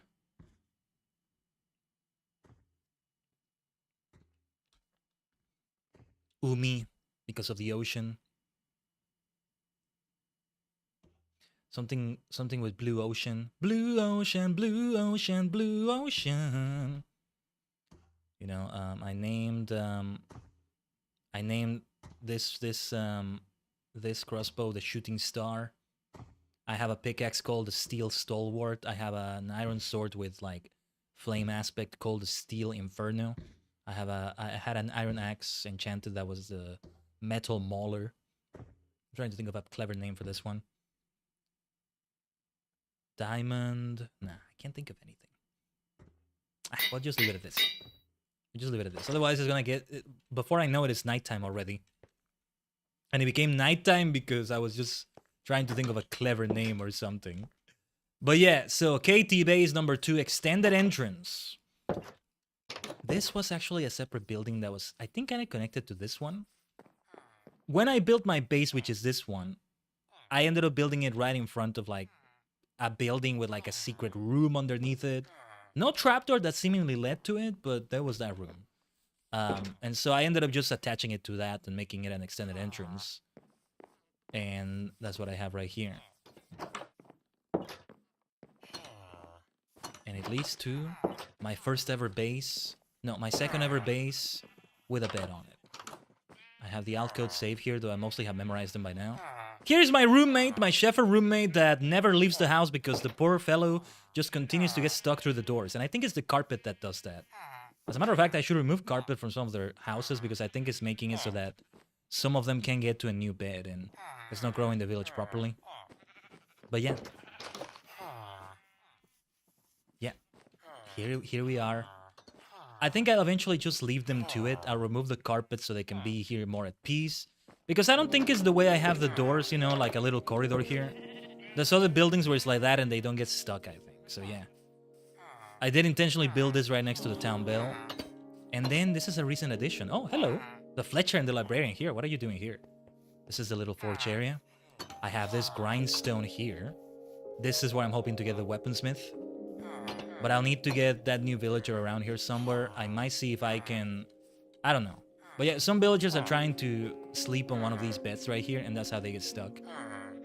That's what leaves them to leave the door open there. That's what makes a mess of things.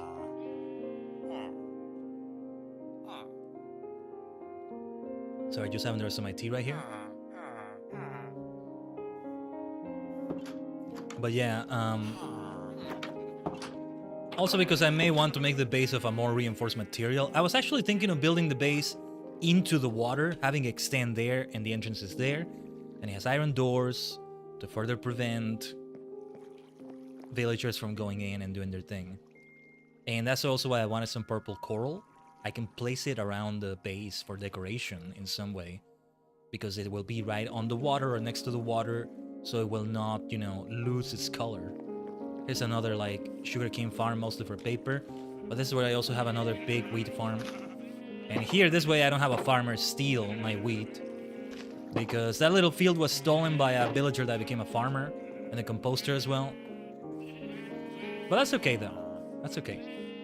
We do have more farmers than I would like to, but whatever. It's just fun to keep growing the village. Because there were only 3 people left after that first discovery I made of it, which was in the middle of a zombie siege, and I had to kill villagers that got zombified. They got trapped in this thing. I don't know what this thing is supposed to be exactly. I think they also go in there to, like, protect themselves, kind of, but they were here. Some, like, 3 villagers were trapped in here. The zombies just were able to zombify them, and I had to kill everyone, and, like, yeah. That was a mess. But yeah, I like the way this forge came together. The copper door is nice. As it turns, you know, green like that, it's like the Statue of Liberty. And now I get why the Statue of Liberty did used to look different. That's what happens to copper. Temporarily new building, the foresting storage. I've taken down a lot of trees that were around here to build these buildings.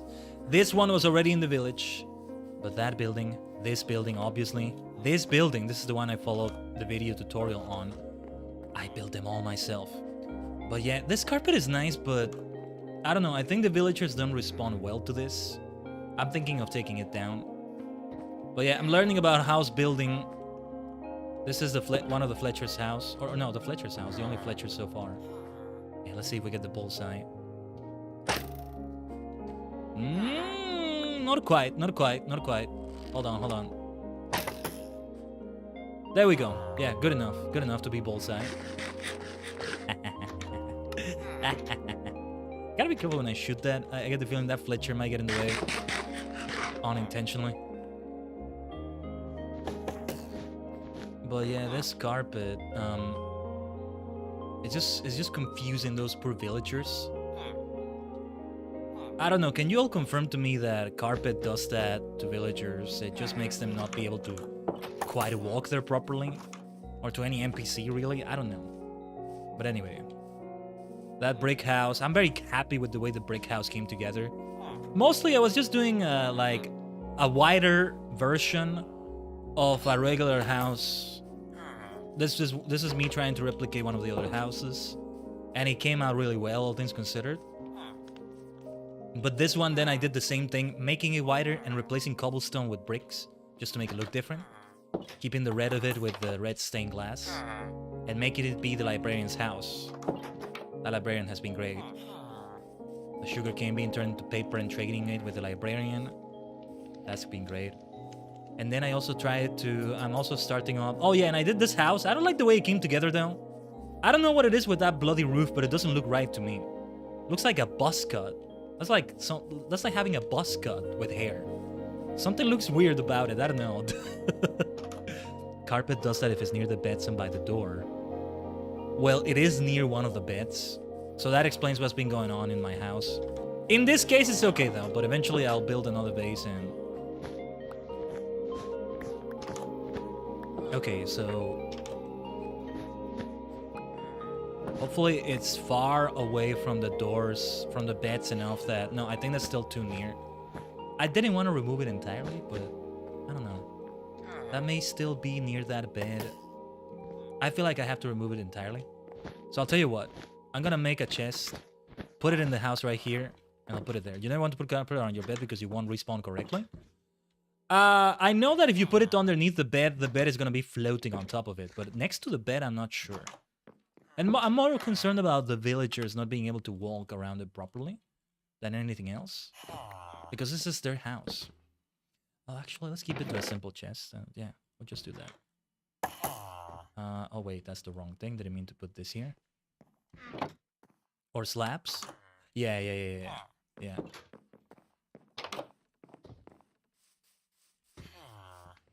So, yeah. Then this is the priest's house. I ended up placing the bed here because I couldn't be bothered to put it elsewhere. Not the place where it was meant to be. It was actually up there, a sort of hidden bed, but a villager is never gonna get to it. And then there's this carpet, right? Yeah, it was so helpful to have a cleric because to build this thing, this brewing stand, you have to go for like a fortress in the nether, beat up a particular enemy there, and like, it was super difficult. So I'm so glad I got that. Otherwise, I guess I have to explore and steal it from another village. It has to be at least a block away from the bed. Then it wasn't that bad over there, but for now I'll leave it that way. Seems to be alright. When you say a block though, I mean, for example, here I have it right next to it. And I'm always waking up just fine. If I had it right underneath, that's where the bed wouldn't be able to be placed properly. It would float. And I know because I had that before. I still have it set up that way in the alt title server. I need to probably change that. I wanted to look for a bunch of amethysts and other fancy blocks to make it all look, well, fancy. Right then. That's pretty much all there is to show about Ichimonji Village. Other buildings I built. I want to build even more. I'll be deforesting a bit more. It really needs to expand. I also wanted to build a fisher's house. Or a fisher's building right next to the water. Probably here. And that's where I'll have a villager become a fisher. Hopefully.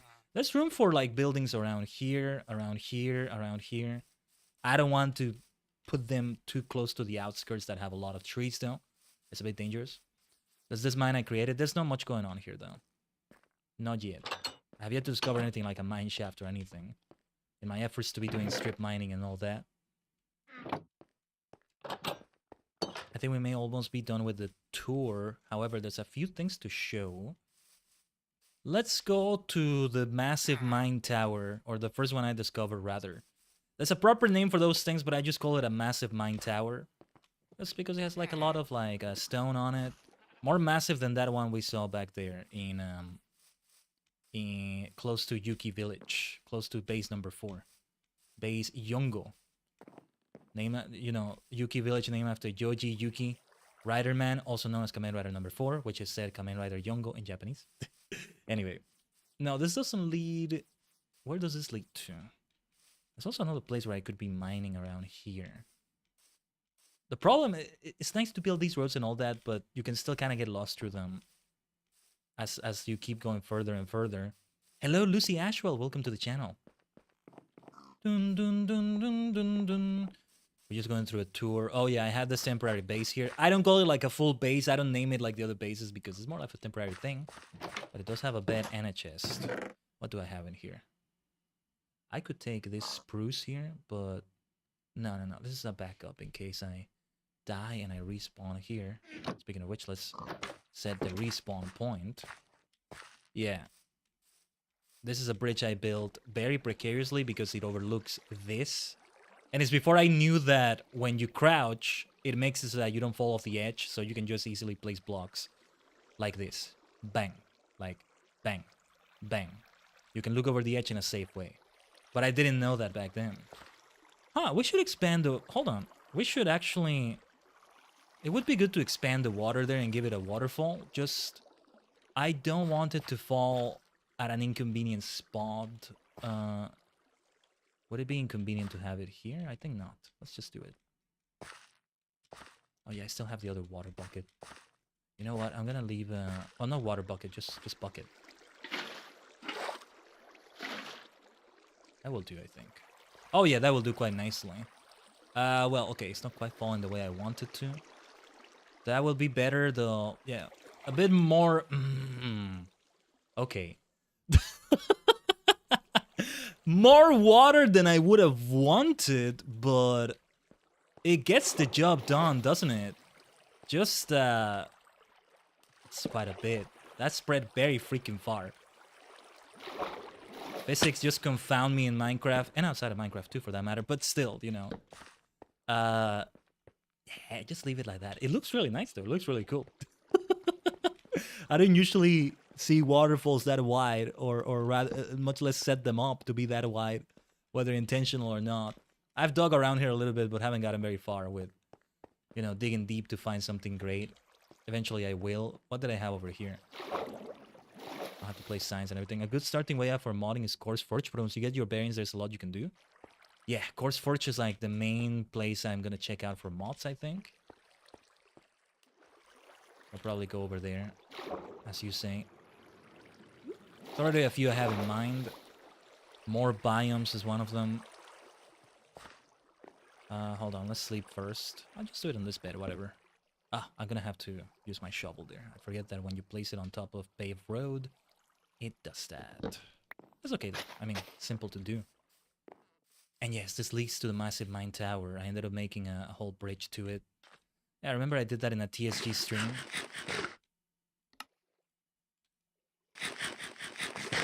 I'd rather be at full hunger. I don't care. I don't care. Let's go. I have all the mushrooms to spare. Yeah, I made it like this. I feel like I should maybe make those bridges taller. But I guess that's only something to be worried about if you're transporting a villager, because that's where they receive damage. You added me on Discord. Okay. Sorry if I don't accept invitations from strangers, Lucy, but if that's what you meant, if you meant a friend request, or maybe you meant just getting into the server. You're gonna do a fun art to me, though. Thank you so much. My goodness. Thank you, Lucy. I appreciate it. Yeah, post it on the media sharing channel on Discord. Both? Okay. I appreciate that, Lucy. Thank you. That is so goated of you.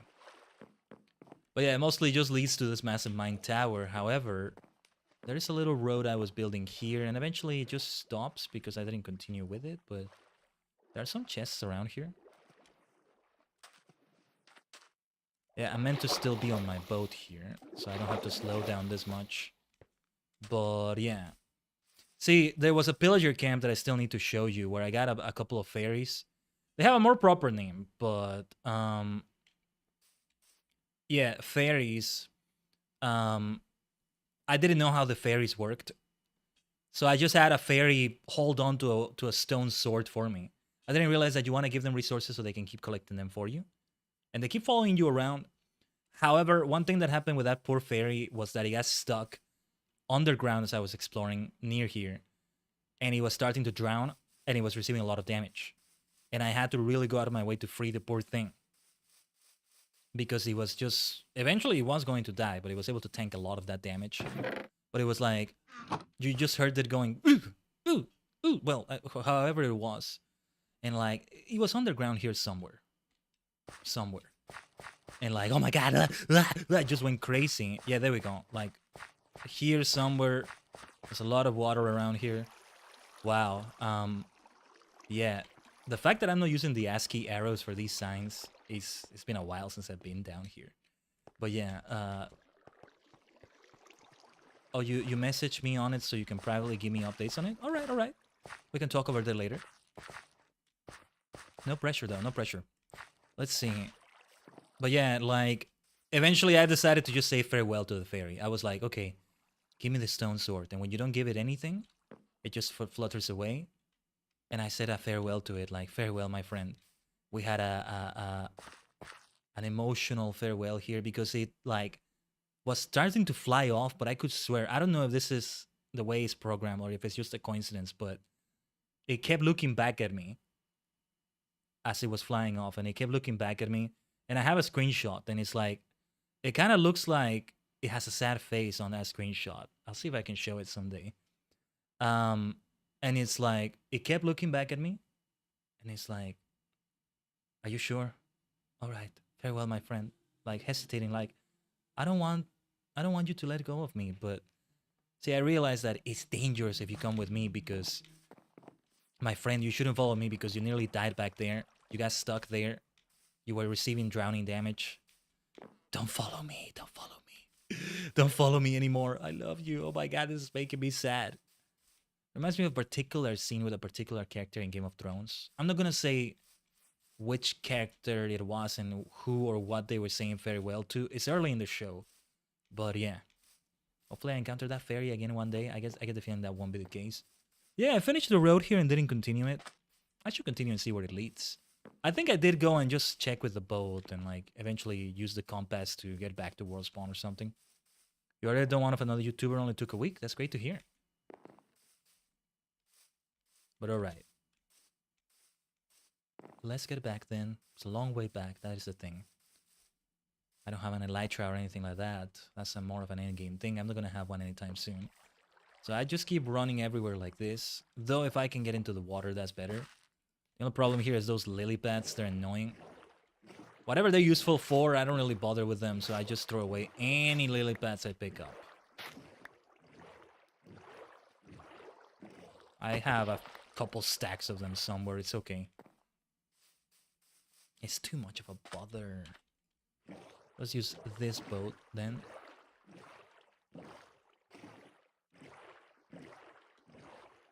And we'll leave it over there, actually. There's not much over to that side. I encountered some pillagers. Oh, yeah, I think I have a chest with some things. What is in that chest, actually? I was trying to mine some things. I got some coal, a little bit of iron. There's still some coal over there. That's mostly what you want to do in a big mining tower like this one. And any leftovers? Yeah, I mostly had here. Yeah. Just leftover stuff. Let's place this here because I don't want to carry that. Oh, and buckets. Let's fill one of them with water. And yeah, let's keep carrying the other one just in case. It may be helpful to have. Let's get out of here. From the road of Ichimonji village, and this kind of leads to other places too. I can kind of get back to world spawn and zero base from here, but from Ichimonji village, it leads to what is now a mostly destroyed pillager camp. But beyond that camp, there's the third village I discovered. That was near enough to the others that I could name it, and I named it Kasami Village. After Kasami Shiro. Oh, there's a drown here. I want to fight it. Where are you? What are you doing here? I have the subtitles activated, so that helps. I just heard it say drowned gurgles. Hey, I have respiration 3 now. A bigger oxygen boost as well. Where are you? Where are you? You might have a trident. You might want to be careful, but I want to take the risk and fight it. There you are. Doesn't have a trident at all. How deep do we have to go here, right? How long can I remain underwater now? I want to throw away this rotten flesh, but no, let's hold on to it for now. It's good with clerics. That's the only good use I have out of it. It can be emergency, but really, really emergency food, but you need to have like a stack of it to make up for the poison you get from it. Or the bad damage you get from it too. But yeah. That's what I've understood about it, at least. Reading some wiki entries. I'm approaching it like I'm doing Stardew, like I've done Stardew all this time, in that for the most part I'm not gonna look at a wiki or ask anybody for stuff on this. But I will but eventually I will look up some of the things, or it's like, okay, it's been long enough without me figuring it out on my own. Fine, let's just take a look at the wiki and spoil it. But when I can figure it out on my own, which is part of the game's design, you might argue, then it's nice. But yeah, ahead and west Ichimonji village. Oh yeah, this is an old sign, if I'm phrasing it like this. I can do it like this, right? Rather, I should put a sign here that says Ichimonji village over there, but whatever. And there's those beacons also when I go through the ocean there. Where did that lead to? It's been a while since I've been there, but I want to show other things instead, so we're going elsewhere. There's rotten flesh though. Let's put some things inside a chest. Is there a cow nearby? I'd like to take milk from them and do that bucket. You can use dry seaweed blocks as fuel, by the way. As fuel? Yeah, I forgot about that. Wait, did you mean dried kelp? Lucy, I think you meant that, right? Because this is food too, right? Well, I'm full of hunger right now, so I can't eat it. Yeah, like, I forgot about that. I have a little bit of it, but I never knew what it was for until recently. It's good that you reminded me. Yes? Okay. When you say fuel... Yeah, because it's not furnace, what's what you mean, right? Yeah. Oh yeah, I have a little bit of amethyst here too. Brought it over from the other village. When I want to go back for more stews, I have them here. Oh yes. I had more chests around here, but I've now been able to organize them into different buildings. Or different chests, different locations for them. Which is a lot better. I haven't quite done that in Hongo villages yet. So yeah, this will be a nice other option. I have to remember that. So I can do it in an ocean. Fish is another option, but they both require a furnace, right? It can be used as food if not in a block. That's really helpful to know. Yeah, that's really helpful to remember. And yeah, here's the stuff I got from the lush caves back then. Back there. I'm just waiting for nighttime. I'll go to sleep and then we'll go over there. Ah, yes, I wanted a cow though. I wanted to leave a milk bucket just in case. But I'll leave it here and I'm not gonna take it with me. I have 5 iron ingots. I might build another one, I don't know. I want to take maybe 5 more, keep a stack of 10 at all times. One thing I did recently was take an expedition to some stony peaks that I found a while ago. Initially, I didn't find them, actually. I didn't find them again. I was just kind of trying to remember the general direction. I ended up going elsewhere. I ended up finally finding a proper desert biome attached to a badlands biome. Or mesa, or however you want to call it. But eventually I did find those stony peaks again. I got a lot of stuff from them. A lot of emeralds too. It was so nice. A cow though. There were some cows around here. Eventually I'll bother trying to, you know, get them into a stable. It needs to be separate from that multi-sheep area. This rain is going to be problematic. Look at how dark it looks from the rain. It feels like it's nighttime already. Wait, I think it might be a thunderstorm actually. I think it's a thunderstorm. Yeah. Thank goodness I went to bed on time. I don't want that to fall on any villager, please. I don't want anybody here to become a witch. Oh my goodness. Okay. Interesting timing right there. Let's place the milk here, I guess. Oh, hopefully I remember that it's there. Well, alright. That could have been worse. A little flower garden here. Yeah, I didn't properly show you all the multi-sheep, right? 16 sheep, each in a different color. I haven't bothered getting their wool for a while, but it's right here. I tried to set it up like a color scale. I think it came out alright. It's like it loops back, so it starts here or wherever. Goes here, then it goes down here, then it goes here, then up there. So that's how the chain makes sense. There's a few areas where it's like, maybe I could have the order different, but yeah. And then these are the dice. They're not in... only this is in like that rainbow color scale order. The rest of it is not. I have to build a cactus farm here somewhere too. But alright, let's get out of here towards where the pillager camp was. I just burned the whole thing down with a lot of flint and steel. A lot of flint and steel. Because, yeah. It was just easier to do it that way. And I put a bunch, and I mean a ton of torches everywhere. Because from what I understand, you have to keep the tiles as lit as possible so they don't spawn. There's still the occasional one that spawns over there. There it is. Those are the ruins of it. More than anything, I think what you're supposed to do is make it so that there's no grass tiles or anything anymore so they spawn there. But this was just easier. And if 1 or 2 spawn here, whatever. Yeah, because I have to burn the forest nearby down. Let's see if we find any pillagers around here. You idiot, your whole camp is dead and you're still here. Time to die too. Because that's just the way their spawning works. So that's why there are many torches. I don't know if I set them up far enough. Like, here I stopped doing it. And I think some pillagers still spawn around here, maybe. Yeah, like this is probably where they spawn because it's the darkest area. You idiot! Time to die. Shine. Die like that. Don't you realize this whole place is dead? What are you coming in here for? So it was fun burning the whole place down.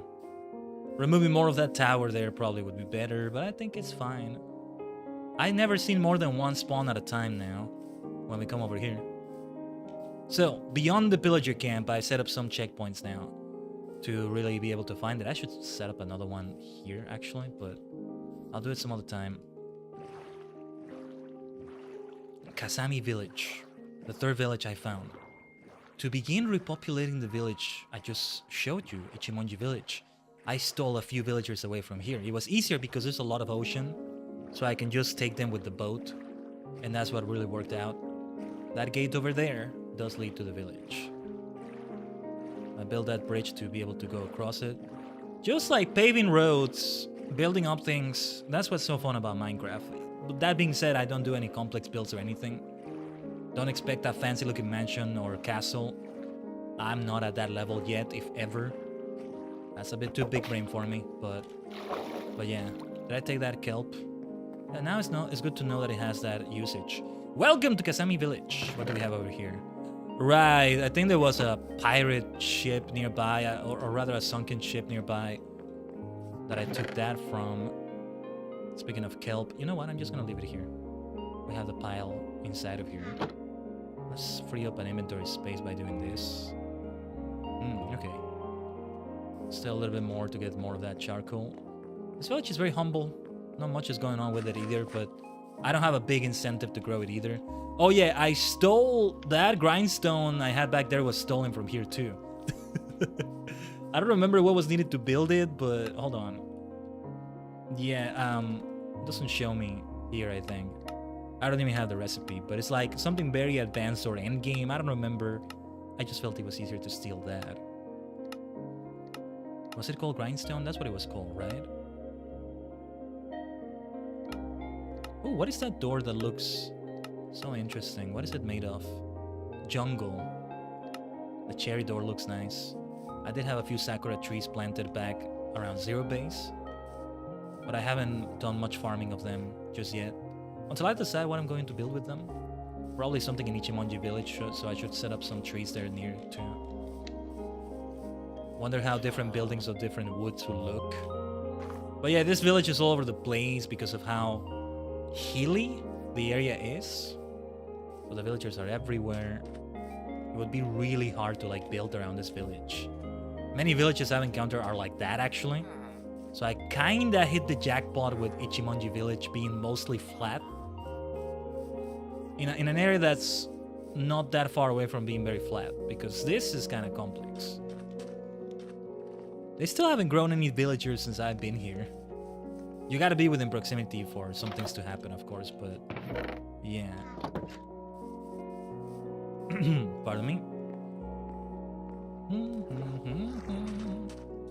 I think that is all there is to show in the tour. Those are the main things we've been doing here in Minecraft. The areas, I don't wander that far away from where the world spawn is. Since I want to keep things connected so I can get to them easier, there's no fast travel, is there? I wouldn't mind a mod that has that. I know there are mods that have teleports, and that's the closest to fast travel you've got. You get a map, you get a mini-map. And I don't mean a map, the item, right? But a map screen. Like maybe you press M and you see it there. You can set a waypoint on the map and it shows. Those mods exist and I'll eventually add them. I don't know if I'll implement them on this world, if that's possible, because again, I don't know how mods work just yet, but if I'll do that or if I'll make it be a brand new world and this will remain a vanilla only world. After 1 month of efforts here, in which this entire month, you know, from the 9th of September to the 9th of October, or the 10th to the 10th, depending on the time zone, there have been very few days in which I haven't played Minecraft. Even 10 minutes on one day or two. And most days I have been doing quite a bit. More than just 10 minutes, but yeah, there have been very few days in which I haven't played Minecraft. Why? Because the game is addictive. There are periods in which I start running out of things to do and I'm like, okay, I can see this honeymoon period ending. But then something else comes up that's like, oh, this is exciting. Okay, let's get back and do this instead. Like, still wanted to build that road, you know, next to that massive mine tower. What did I have in this chest, by the way? Any pillagers around here? They tend to pop up, like, more around there. Here it seems to be well lit enough, you know? Well lit enough. Dark oak. We should take that dark oak with us because I had a chest for that back there. Yeah, the ominous banner too, for that matter. These things can remain here. I don't care. Let's go. We should go on an expedition and see if we can find the stony peaks again. I sort of remember the coordinates, or I can check them. The problem is being able to properly follow coordinates. It's difficult for me. It's difficult. It's too big brain. Any suggestions you'll have for that? I'm listening. Yeah, or building something around here, but I don't know if I'm in the mood to try to follow blueprints or try to figure out how to build something properly, or yeah. I like to get fancy with it, you know? Make it be dark oak, which is what we use for that one over there. Replace what would be cobblestone with a different material, but not cobble deep slate again. Now something different. And not bricks either. We already did it with bricks. There's one of the kitties, by the way. Yay. Meow. And something we haven't used yet. We already used sandstone as well. And then not dark oak maybe. Or still dark oak, but not paired up with the cobble deep slate anymore.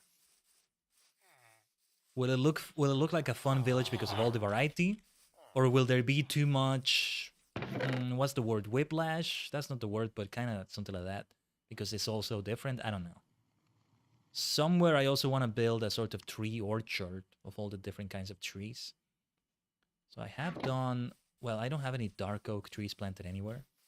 I'll have to go very far and encounter a dark forest that can get dangerous to get that, huh? Let's see now. Hopefully before sunset, before the sun is completely down. Let's see if we can get all this sugar cane. And we'll trade with the librarian soon. The problem is when the sugar cane flies off into the water and it just sinks. And I don't get to collect it. That's why there's planks. Maybe I need more planks than these, but... Alright, and I could expand the farm and plant even more. Further. All the way to the other side, maybe I should do it, but I don't know what else I'm going to build around here. Like around that water. I mean, I can just take it down if needed. Maybe we can do that. Let's create some paper here, though.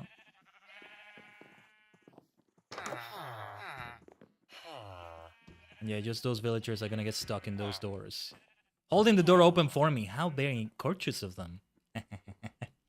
It's a mess because of that. I think I will eventually build out of the base. It's easier now because I don't have as much stuff in the chest as I used to. Still have quite a bit, actually, but it was even more before. All the wood, all the stone, redstone, things like that, I moved them elsewhere now. They have their designated spot, which is a lot better. Alright. I could do more paper, but I keep those other sugar canes in there just in case. For all sorts of other things. The librarian, let's talk to the librarian.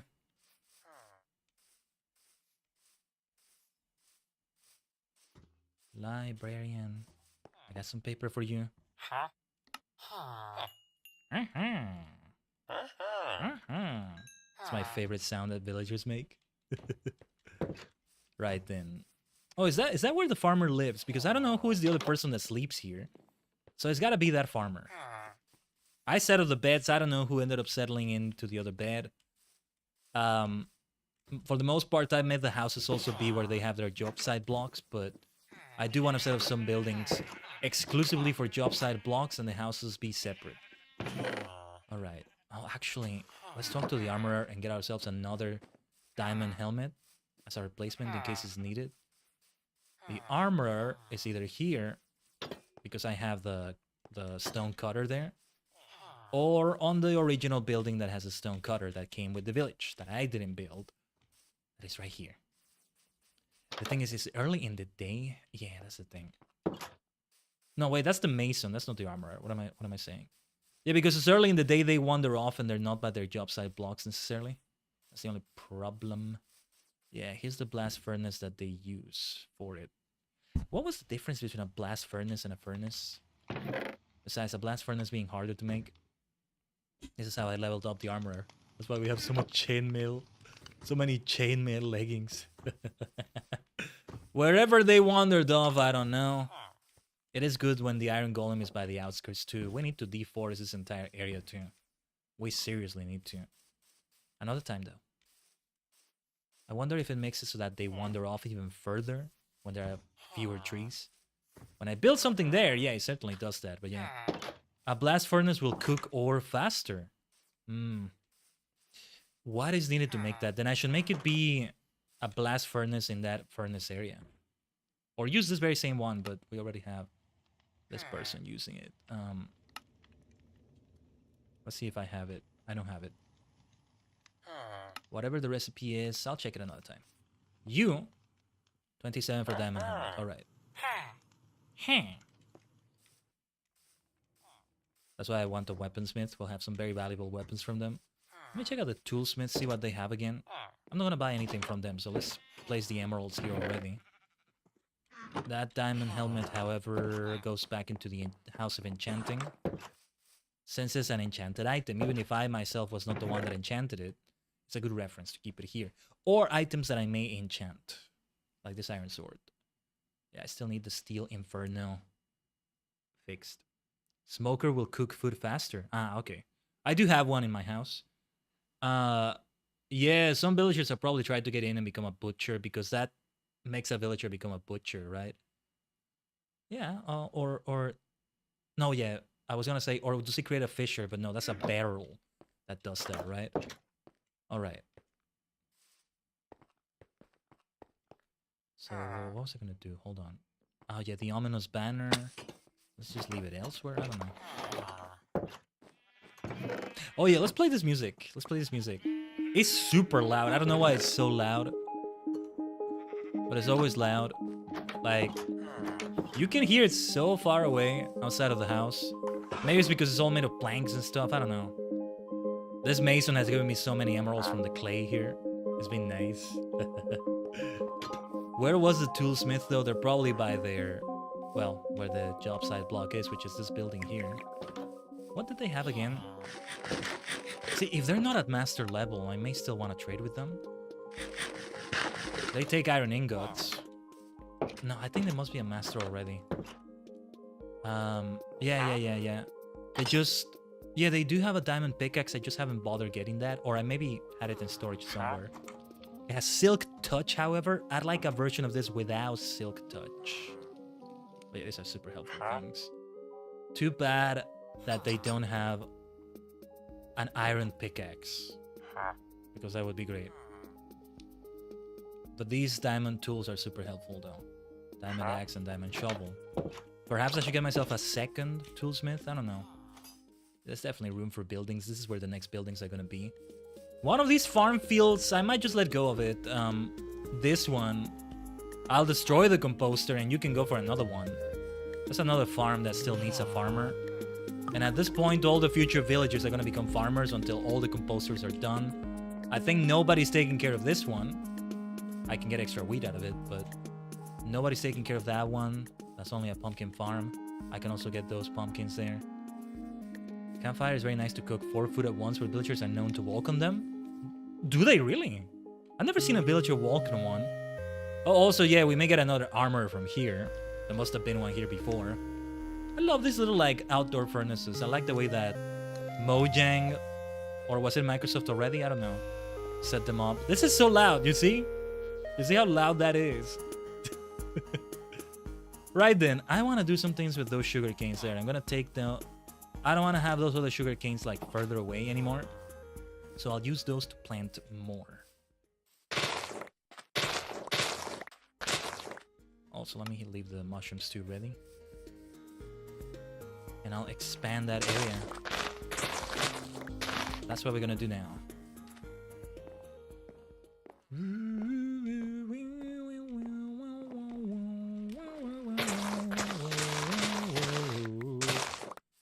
Let's just go haywire with it and see how it feels. We have dirt, right? Because we'll be using dirt as well. I have more dirt in one of those chests by that farming area. If I change my mind on having this expand too far, then I'll just take them down. It's okay. It's not the end of the world. It's alright. It's alright. Let's, I'll pick those up later.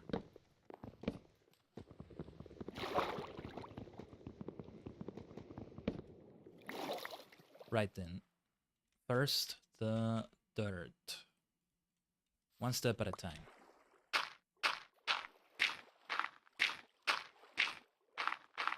That's 10 extra ones, right? All the way to the other side or close enough to the other side. Let's do 10 at a time or so. Oh, whoa, whoa, whoa, whoa. My friend, I could use some black ink. I could use some black ink and... yeah, there we go.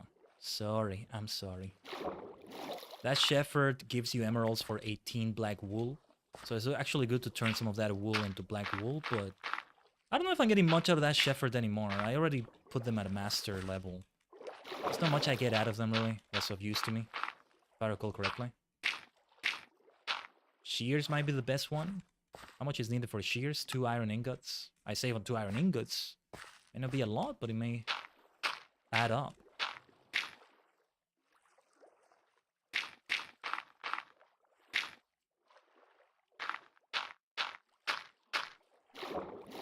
Like, do we want to go all the way to that side, or is this far enough? I don't know. Something feels excessive about it. So I'll leave it at this for now. Oh, first, you know what? No, let's do the planks first. Let's do the planks first.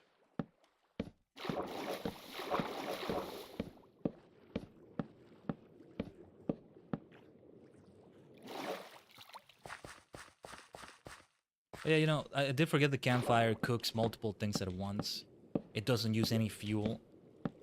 Mostly better for the early game like that. Cooks things in a different way than you would do in a furnace or smoker. But yeah. I gotta get myself those blast furnaces. Yeah, you know what? I actually want to check this in the wiki. But if any of you know what is needed to create one of those, let me know in the chat. Or even the comments, though. If you're in the VOD gang, chances are I already saw this. I'm about to check it, actually. Actually, no. I think it's better like this.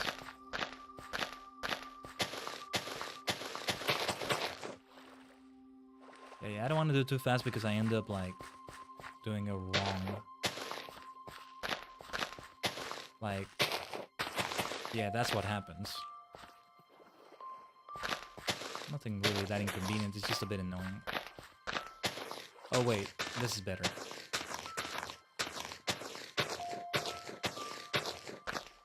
Whoa, almost exactly as many as we needed, yeah. That was 15 on each side, that was 45 and I had 46, I think. No, wait. 15, 30, 45, yeah. It was 15 new blocks added. I think this is far enough. I still need to add some extra planks, but it's becoming dark. So let me... You know what? I'm just gonna get rid of this just right away, just over there. I'll add those planks tomorrow. Tomorrow in-game, that is.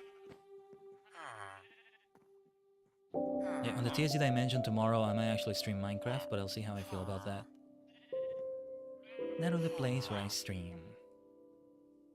Under a different look. Almost like another VTuber life. Almost, because I'm still called Khaiden Tajigen. But there are differences. That's a whole other story.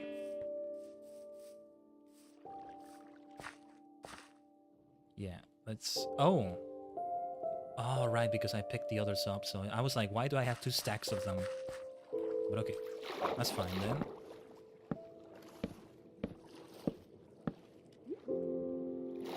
And also to the side here. I never did add that before. It's about time I added that. It's the other, like, sugarcane farm in Hongo village that needs more planks, but because I set them up as oak planks, I need it to be specifically oak. Otherwise, it's not aesthetically pleasing, you know? Oh, also here... Wait, no, I made a mistake. These planks... No, you know what? They're meant to be up here. But that works too, actually. Well, this is one of my favorite songs from Minecraft. This is why we must continue with the in-game music, you see? You see? Alright, that does the trick. Yay! More sugarcane for more paper. I do have a little bit of sugar made just in case in storage over there. I'll get a couple of black dyes from this as well and place them here. Is it me, or does black dye look like a wig of sorts? Like a sort of pompadour wig? Kind of funky looking. I don't know. Oh yeah, there's also this little area I set up. I had some sea pickles I brought back from an expedition. There's a little air bubble here. Now I can remain underwater even longer. Still not as long as I hoped it would be. Respiration 3 and +3 oxygen bonus. How far down do we want to go? Right? Other risks start happening. I don't know what other enemies you can even find underwater, right? Sea pickles are just underwater candles, yeah. Underwater torches, basically. And that's why they're helpful to have around here. But yeah. I could use some more over here, but it's a bit deeper. Yeah, this respiration is helping. There's some iron over there. I can barely see a thing here, though. I think I'm gonna take some damage here. That's okay. I knew what I was doing.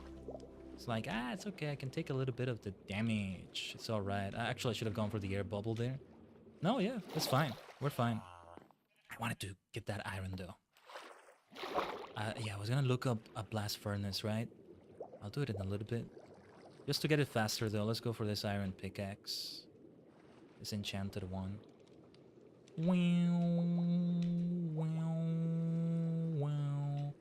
My gosh, it's so dark. I can barely see. That'll do. Actually, I could end up going so deep that I forget where I am. I can place signs, but they might be hard to see depending on where we are. Underwater exploration is a whole other Pandora box that I'm not entirely ready for yet. But having a helmet with respiration like that does help. Yes, it does. Now then... Oh yeah, we'll place that raw iron in one of the furnaces, which should be turned into blast furnaces at some point. You know what that's gonna cost, though? It's gonna cost 5 more armor villagers to pop up or something. I don't know. Something like that. Not what I want. I'm just gonna leave the game open while I look it up. So we have like some noise in the background. I'm gonna look at it through my phone. Let me see. Minecraft blast furnace.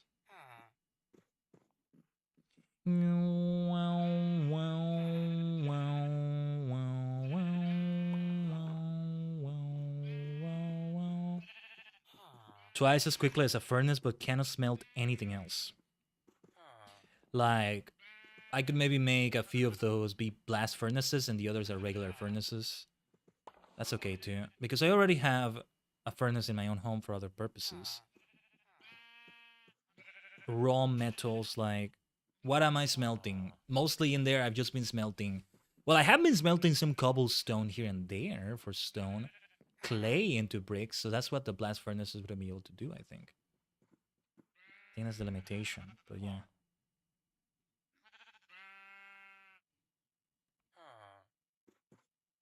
They can also generate in trail ruins, okay. Does it have a... alright. 3 smooth stone, 5 iron ingots, and a furnace. I'm very tempted to create 1 or 2 right there. Like, give me a second. That's how we're gonna do it. The ones in the corners right here can become that. Smooth stone. Was any of this smooth stone? Is not... Wait. I have the stone cutter right there. How do I turn it into smooth stone? No, yeah, this is not the way to do it. Smooth stone. Now I have to see how to do that one. It comes from one of these, right? Stone can maybe get polished into that. No. What happens if I put it here? Like, no, wait. Sometimes I do that. I think I placed it in my inventory and I didn't. It's weird. I don't know why that happens. Stone bricks, stone stairs. Like, when I place it in a furnace, is that what it is? So that, what is that gonna turn it into? It's gonna turn it into smooth stone, right? How many were it for that again? 3. So we want 6. There it is. Yeah, like it's my first time getting it. That's why I didn't get that before. I want to make some other blocks of coal as well. Alright. We'll have to wait it out, but it's gonna be worth it.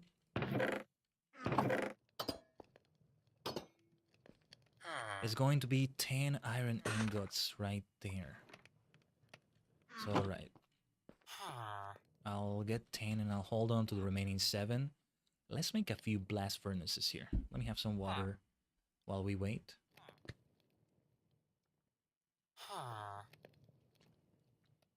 You know, if I want to just leave it open and not bother about worrying about nighttime, I can also change the difficulty. I'm not going to lock the difficulty. I think I'm going to leave it without commands, but I'm not going to lock the difficulty. By the way, I'll leave the rest of it. It might be good to have a stack of smooth stone for all sorts of things. Oh, also, let's do this. So we don't take down the durability of that bad boy right there. So, blast furnace. There it is. Ideally, we're using these, but the limitations of them, because they wouldn't be able to use, you wouldn't be able to smelt any stone on it. It's not going to do anything.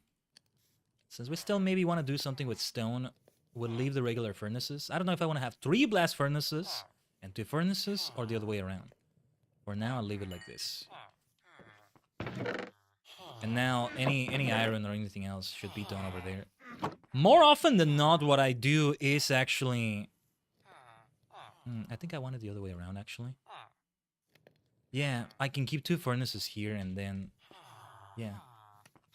Yeah, it's kind of getting into the later hours if all the villagers are over there. You know, clustered around the bell. Oh yeah, and also this is where I would probably do a lot of charcoal. I'm not sure. What should I do? If I had space for 1 more furnace or something, but I'm not going to expand this space. This is the way it needs to be. I'll leave it as it is then, because it'll just be easier this way.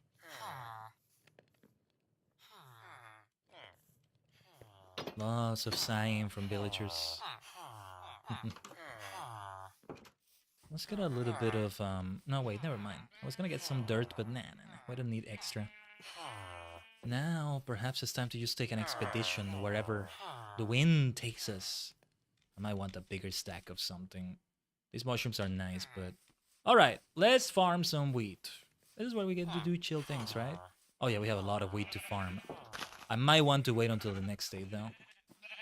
Yeah, we can get a lot of bread. I can also trade with one of the farmers to keep leveling them up, though. That might be a better idea, but I'm not sure. This whole thing over here, I'm going to make a proper bridge out of this too, but not just yet. And this is where I maybe start building the rest of a base. Yeah, like I replaced this, and this is where I have my new base. Replacing that one, and that's just left for the villagers there. And I moved my things over here. Might be okay. Because I don't want to remove this water section. There's maybe some valuable things in there. I set up the sea pickles already. Well, I might move those sea pickles elsewhere. I think I have a stack of a few sea pickles in one of the chests there. There's also that furnace I have over there. But it's quite a bit of extra work to be going around to different furnaces, even if I have them. That's why I wanted to leave normal furnaces in that area still. But anyway, let's get some wheat. Make a lot of bread out of that.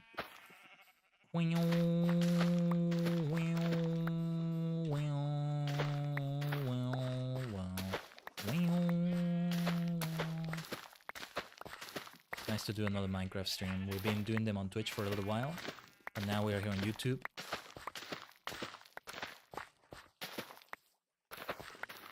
And I was hoping to do one of these streams on YouTube over here for Minecraft.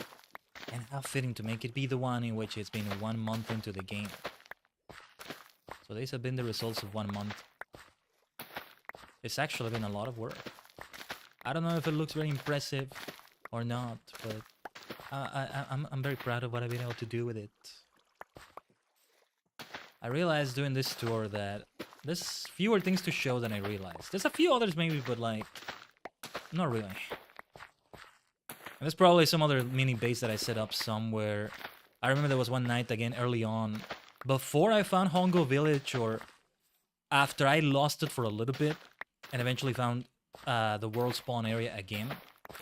Because I was trying to avoid dying, which was a good thing because, you know, you lose levels also. You lose all your levels.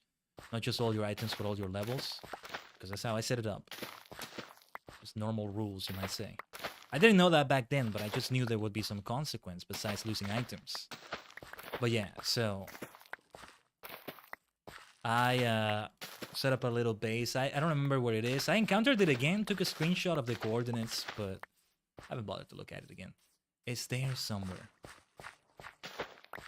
Just a temporary shelter that I took for one night. Without a bed. Just trying to stay alive throughout the night. I want to use this composter here because the other one, some of these bone meals get stolen by a farmer nearby.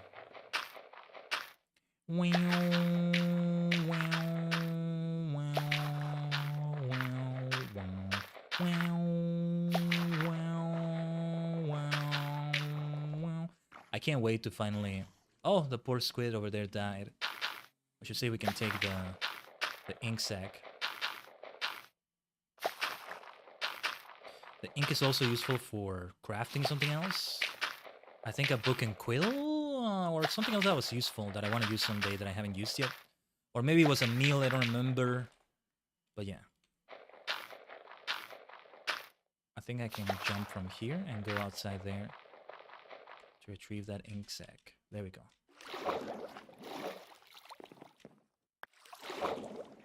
Whoa, whoa, whoa. We're getting a lot of clay from down here as well to trade with the mason. Great source of emeralds.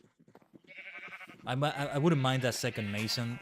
I mean, I don't remember how exactly job site blocks work, but like this mason claimed this one, but they also claimed the other one over there. So can another villager claim this one and become a mason from that? Because I kind of read that like they can't claim one that's been claimed by another villager, but then if one villager can claim two, how does that work? That's what I'm wondering. But anyway. This could also be helpful to trade with one of the farmers, but yeah, I do need a bigger stack of bread as soon as possible. So I'll just leave it at that. And these bone meals... See, I can keep extracting those red flowers over there. And, well, ideally, I'm not using too much lapis lazuli for this, but red and blue dyes. I create those, and then I keep getting more purple dyes for more purposes. Because of course I'm gonna dye things purple. Eventually, I want to do things out of terracotta. So terracotta is kind of a fragile thing, but otherwise, yeah. I want to build things out of terracotta like that. Might be nice. Also, I feel like I'm going to replace this pumpkin farm with something. I'll take this whole thing down and build something else here. Eventually clear these trees as well. Almost feels like a second tower. A smaller one, but a second tower somewhere around here could do the trick. When I start building more things again. This farm keeps getting neglected though. So if I take down that farm over there, this farmer can come here instead. And I build other things there. But for now, let's leave it all as it is. Shall we get out of here now? Go maybe on an expedition. See how far we can go. Where should we go? We can do it from the world spawn. There's some directions I've never gone to before. That's the benefit of the compass, you see? Otherwise, yeah, I'll have to follow like coordinates, but at the same time, I don't know. It's still very difficult for me to use those. Oh yeah, and I can show you the little road I made. Doesn't quite look like a road as much as other things, but this is the road that leads to Zero Base. Forks around here. So I could make it go there too. This was early on. And yeah, this is sandstone I use over here. I forgot. Yeah, but this is where I realized you can pave it a little bit, but it was nice. I still like it like this. Eventually I'll make it look fancier, maybe. And then the world spawn over there. Just a little bit beyond the distance. And here we are.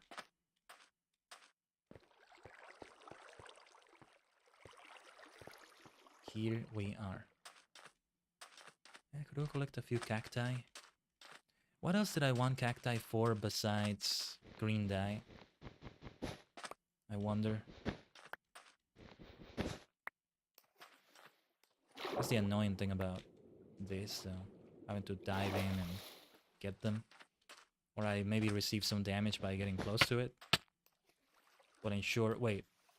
Ensure I collect them, but I'm not sure if I... Ensure I said, but I'm not sure. No, I didn't even get it. It's very minimal damage, though, especially for somebody like me with diamond armor and such. Alright, yeah, I keep leaving the cacti here. So I feel like I may not even need emeralds here, but I keep them just in case. You never know when a wandering trader might wander nearby. Then let's go through here. We'll let the road lead straight to the ocean and we'll just sail the ocean. Just wanna dive in the waves, I'm running into the ocean. Just wanna follow my heart, see you shining just like a star. I'm running into the blue, I'm running into the ocean with you. Just wanna dive in your waves, tonight let's go all the way. Blue ocean, blue ocean, blue ocean. Blue ocean, blue ocean, blue ocean. Blue ocean, blue ocean, blue ocean. Just wanna dive in your waves. Tonight, let's go all the way. What are the coordinates here? We can go in for minus. I have come here before, but in a different way. Actually, no, we're heading more towards positive X. Let's head more towards a positive X. Negative X, positive X. Like this, maybe? When I have very wide open ocean like this, I haven't really gone as far. Deep cold ocean. Yeah, this might... I see a beacon over there, though. Oh, no, wait. This leads to the ocean monument, right? That's the road to the ocean monument, I think. Okay. Beyond the ocean monument, yeah, I did actually go to an area, some plains. I didn't show that. We can show that a little bit. Some of the more minor roads here and there. Is there something over there? I see like something going on down there, but I'm not sure. It's just deep, cold ocean. That's why we had an ocean monument, I think. Yeah, I was farming a few things around there too. I don't remember what else was there. But yeah, we are around these coordinates. I've been heading to a lot of like negative 1000 X and Z. I've never done like positive for both of them. Ah, yes, I need to bring like a diamond pickaxe here. That's what I need to bring. I do have one in Hongo Village, but I don't know if I have one in Ichimonji. The problem with the one the toolsmith gives me is that it has silk touch, which it will still work with the obsidian, but so you know, for those who don't know, you need your pickaxe to at least be diamond to be able to get the obsidian. Otherwise, you don't get it. You either don't even get to mine it, or you don't get it at all. Yeah, like this. That's that rune nether portal there. Also, as a matter of fact, let me see if I can turn the rest of it into more obsidian. Yeah. Now we have a nice amount of obsidian here. And here... Oh yeah, I could use that. Let's get the golden nuggets, why not? Although, may depend on what else I keep finding around me. Nah, I'll leave it all here. I'll leave it all here, whatever. I'll come back some other time, since I still want to get those things. Or maybe I get lucky enough to find diamonds around here and I make a diamond pickaxe out of that. But yeah, like if I want to use a diamond pickaxe for something else, silk touch would limit things. And because it's a diamond pickaxe that I get from a toolsmith, I'm very willing to just keep using it. To just keep using it until it runs out, you know? I'm okay with that. I want to head towards positive coordinates. See if I can like follow them and see where it takes us.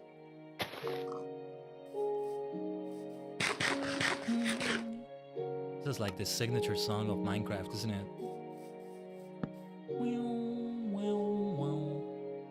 Well, this is the one I heard the most before I started playing the game.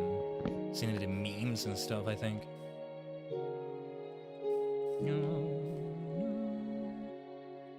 Okay, towards positive Z. Let's see if we can do it by the positive Z. Yeah, it's gonna take us quite far. Let me try it like this. I'll keep the coordinate screen open. I know Bedrock Edition has a way to show coordinates without showing all this much. Which is also bad because then you don't get to see all the other stats and stuff like that. You know what I also did that one time I checked out Bedrock Edition on PC? I actually like used my controller because it's like, well, oh, what is this place? I haven't been here. Look at this sunflower field. Oh, that's so nice. I didn't see this one before. Sunflowers, you know, when you're facing, they're always facing towards the east, right? Yeah, they're praising the sun right here. Praise the sun! Praise the sun! But yeah, what was I saying? Bedrock, right? Yeah, I use that controller because I feel like if I play Bedrock, I'm not really gonna play it here on PC. I'm gonna play it on console, so it's like, let's get used to the gameplay with the other differences that the game comes with. But it felt so slow. Like turning, when you're used to turning with your mouse, you turn with your controller and it feels so slow. There's a setting somewhere where I can probably make it be more loose, but then it also has its drawbacks to do that. But I don't know, if I feel like I want to bother with more of Bedrock, just for the fun of it. Ideally without spending money on it. Why don't you blow up on me? I wanted to blow up because it like opens the space here a little bit. But I want to collect some of this coal as well. It's not good for the durability. Though, still within the orange of the bars, we can have that diamond armor a little bit longer. Still fine. I think. It would be good to keep some stacks of coal, so it's still a valuable thing to bring back, but I don't want to do too much of it either. Oh, and yeah, speaking of which, let's take care of this charcoal. Charcoal can be quite underrated. It's just kind of painstaking to keep creating a lot of it, but like if you have so much wood, make some charcoal out of it, then you can use that instead of coal for other things, like torches and campfires or anything else where charcoal and coal can both be the ingredient you use. Then you get to save on other uses for that coal, like blocks of coal for furnaces, or just straight up coal for furnaces. Right?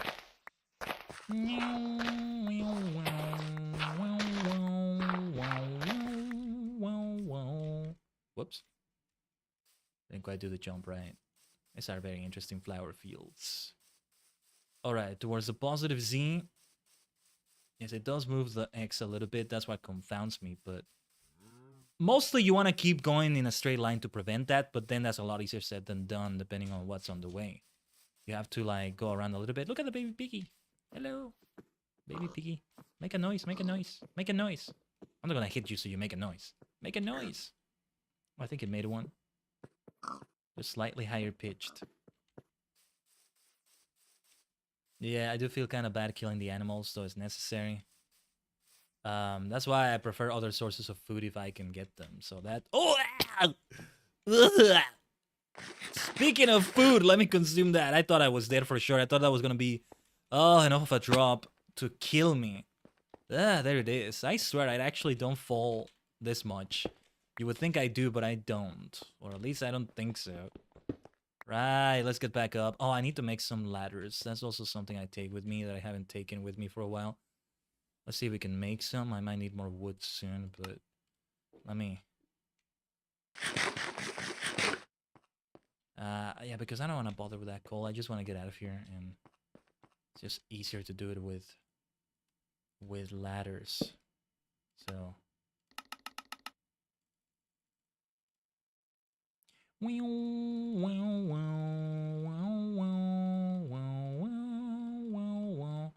So yeah, I'll have to like get different wood. I could have come ready with bigger stacks of them, but this is fine too. I'll just get some more wood around me. Depending on where I am, I'll try to keep it to one type of wood. So when I'm done with that spruce, it'll be different wood that I have. It's a bit problematic. Like, I'll still have to take down a few blocks, won't I?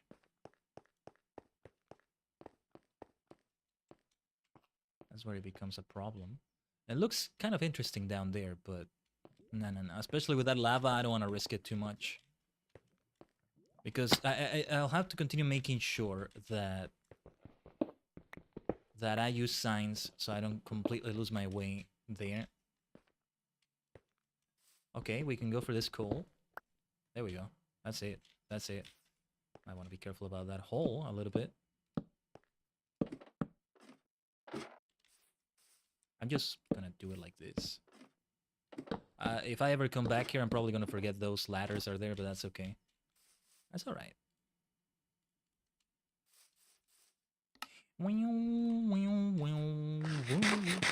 If I have big stacks of something I want to bring back with me, I want to pick up other things. Oh, the sunflower fields look so nice, though.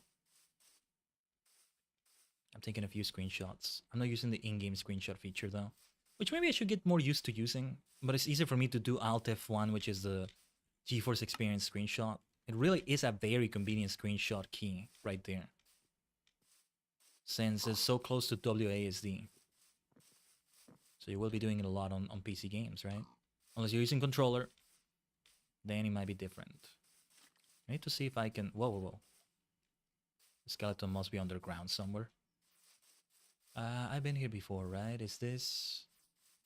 No, this is not the place I thought it was. Okay. I thought it was the place that led to the ocean monument. That's okay, though. I want to go towards positive coordinates because I'm almost certain I haven't really explored around there as much. I'm not sure, actually. I may have explored more than I think. Lots of planes around. This, yeah, if you use in-game feature, click the link, it will take you to the folder. Link? I know where to find the folder, it's just that it's easier to press Alt F1. Also because I have this world in, like, an external drive, since there's gonna be too much space on my operating system drive. Yeah, I gotta keep it in mind for future worlds as well, and stuff like that. The mods, however, I think can be installed outside of that. That's what's gonna be difficult. But yeah, it's easy enough to find the screenshots when I take them with F2. Sometimes the GeForce Experience doesn't work, or I close it accidentally, or I'm in windowed mode, in which it's better to take a screenshot like that, because if I use the GeForce Experience for windowed mode, ooh, blast protection 3 with these golden leggings, that's great. No curse of vanishing or anything. Or of binding. Yeah, I'll take the flint. Flint and steel. Yeah, I'm not gonna take either of the golden tools. It's nice that they can do some things fast, but especially a golden pickaxe, nah. Doesn't take a lot of, like, the ores. Feels like a very useless thing. But anyway, towards positive Z. We continue this way. Through these coordinates. Straight ahead here. But yeah, like when it's windowed and I take a screenshot with the GeForce Experience, it doesn't save it into the Minecraft folder. It saves it into the desktop folder.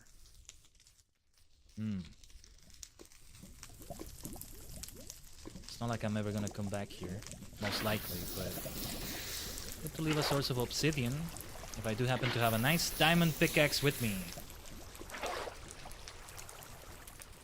I'll leave that lava over there. I'll leave the fire. It's okay. Whoa, we gotta be careful, though. This could... yeah, let's remove this lava because I could see myself falling into it accidentally. It's also for safety. Let's not get overconfident. Oh, yeah, I can see it. I'll see it next time. No, I won't. As I'm jumping everywhere to go faster. And because it's fun to just jump. Wee! Yeah, as I'm doing that... I'll fall into the lava. I'll take another lava bath. I can see that happening. My next death is yet again just falling into lava. Try to swim in lava, did you? Ah. What did I have here? Oh yeah, this is not supposed to be here. The shovel is always in number 5. The axe is always number 1. The pickaxe is always number 4. The sword is always number 7. The crossbow, or the ranged weapon, is always number 8. The compass is always number 2, though I may not have it there. Food is always number 3. And torches are always number 9. That's the way I prefer to set it up. Some of those things were influenced by Stardew Valley. Since I got used to having the axe at number 1 in Stardew Valley. Oh, we have some dolphins around here. Deep ocean. Deep ocean, deep ocean, deep ocean. Yeah, we're more likely to find things around here, right? Is that a rune nether portal again? If I find coral fields, I swear. Maybe I should have brought that diamond pickaxe with silk touch after all. What is that? Okay, this... What is this, actually? Is that like another thing that can... Another sort of ocean monument? Like some of the things that can pop up that I don't know about. Like, I don't know what they're called, but... I saw a few of those in the desert. I know there's a desert temple, but I don't think I found that. But, like, little shrines... I also see Stony Shore. That can be a great source of, like, iron. Or coal, or both. Oh, there's a lot of drowned around here. Hold on. Might be problematic.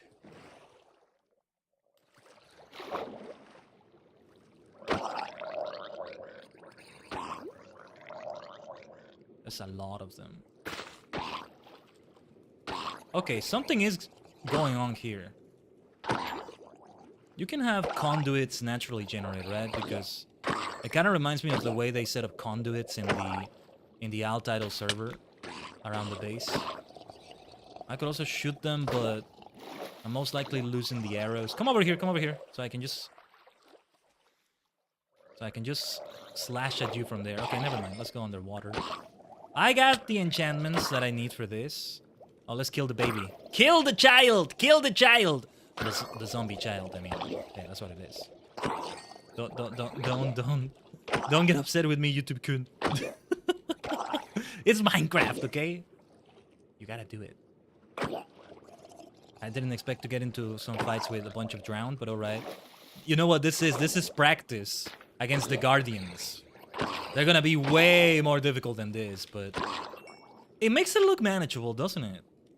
I just gotta make sure... See, this is where it gets difficult, because I would want to build some platforms around it so I can get away from them quickly if I need to. And I get on land and I just run across it.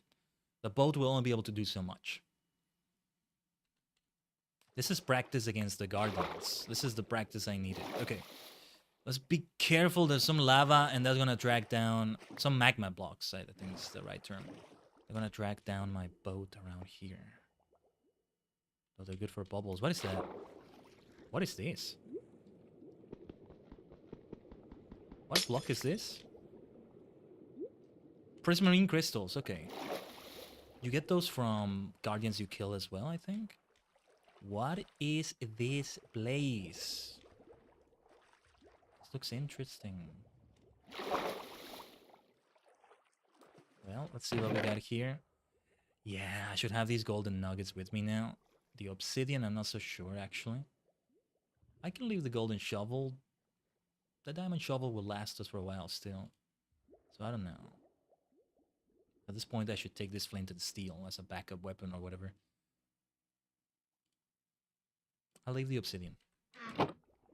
Since I foresee that I'm going to start getting other things that I want to take back instead. And, yeah. If I had a diamond pickaxe, though, then I would be picking up all this obsidian as well, especially the cryo one. Yeah. But, yeah, not here. No. So what are these little monuments I see here? What is all this about?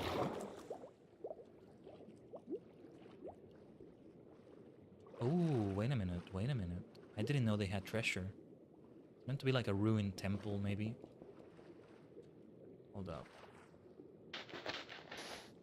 A bunch of wheat, okay. I'll take the coal. Bear treasure map, though. Never actually followed one of those yet, but let's see what we got here. Wait, what is that? Okay, you don't see it. Sorry that I'm covering it a little bit, but I see like a white dot in the lower right. Is that me? That's not me, is it? Because if it is me... What is that? Okay, I need to remove the subtitles because they're actually covering it. Well, let's keep going forward. Let's keep going forward. Yeah, I already see some iron. Oh no, wait, that's copper. No, that little white dot is not moving, so it's not me. I haven't really looked that much into maps, but I will in the future. It's kind of cumbersome to use them. They can be helpful, but that's why I haven't dabbled too much into them. At the very least, make a map of like the bases, the villages, have them mapped and left somewhere around the village and displayed, but I don't know about that. Oh, also, wait, your map, you can place it against a block, right? Or there was a way to do it. Yeah, I forgot how it was, but anyway. I've seen some players like display a huge map on a wall or something. I don't know how that's set up. But alright, we're heading into jungle. It seems far from being the first jungle I found. I may have been to this one before. I want to just farm things in this stony shore. Lots of coal. Nothing wrong with bringing back a big stack of coal either. I don't have to go that far maybe for it, but it's also nice. Easier to just find it on something like this. I don't have any stony shores near any of the villages or bases. So it's nice to have this one. There's another world I started where I started pretty much next to stony shores. Yeah, in like a jungle biome that was near stony shores, but I haven't done much in there. I might just even delete the world or something. I don't know. Then there's the other one that I started in creative already, where I just have done shenanigans. Tested some things, faced an enderman there for the first time, just to see what it's like.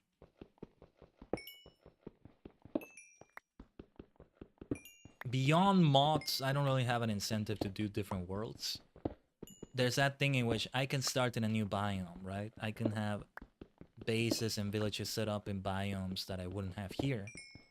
Because here I have to go very far to find them, and I'm gonna be so far away from the other villages. Like, it could be interesting, having a fresh new start somewhere else, but eventually I will want to return to the previous ones.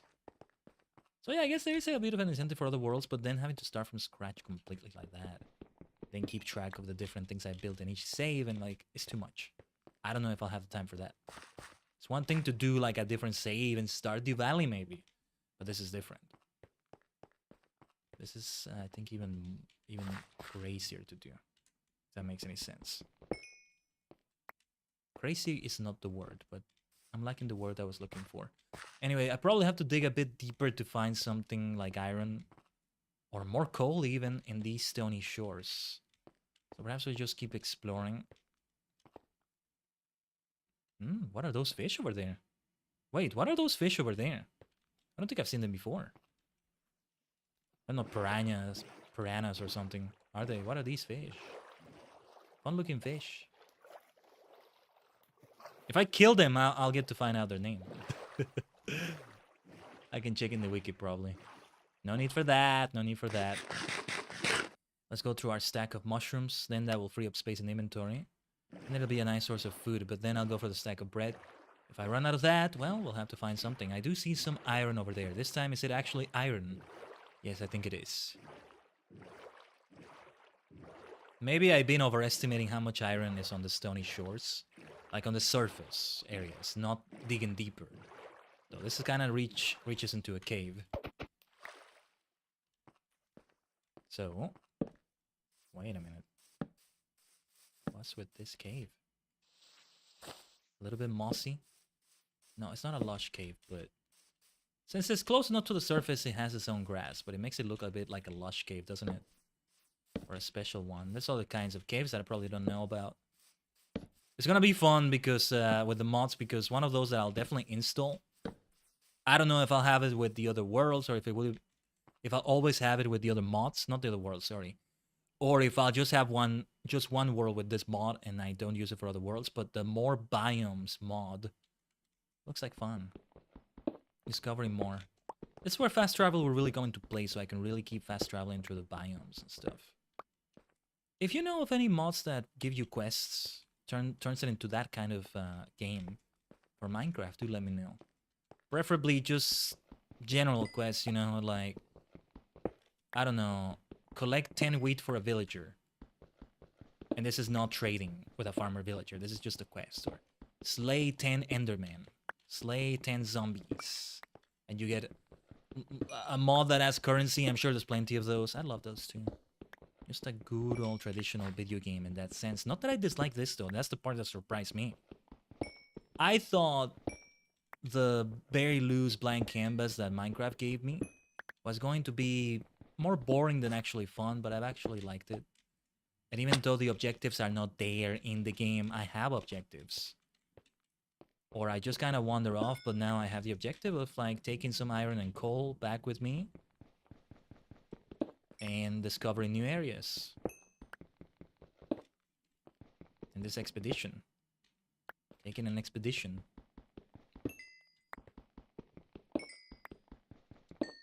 And that has been great too. I wouldn't mind a mod that lets you add a to-do list of sorts, and like, would be nice if you could check it off and it plays a sound effect. And so these objectives that I myself create, they also get that video gaming part of it. That's not part of the vanilla Minecraft experience, because, yeah, did I finish saying this earlier? One thing I love about Minecraft is that you yourself build the video game. This is a video game about building, but what I didn't realize is that it's not just, well, building buildings, building structures. You build a world. You literally do build a world, even more so than I realized. It's just that what I didn't realize is that as I build the world, it's a world with things to do. And those things to do came of my own creation as well.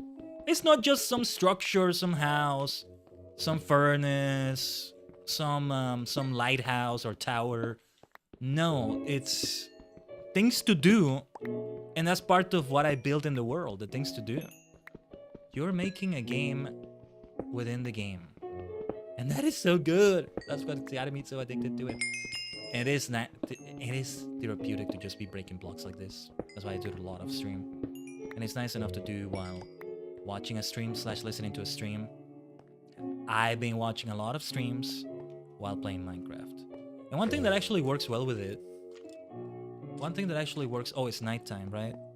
That's why I hear more enemies. Let's say we can go to sleep. I'm surprised it didn't say there are monsters nearby. I guess there's enough distance.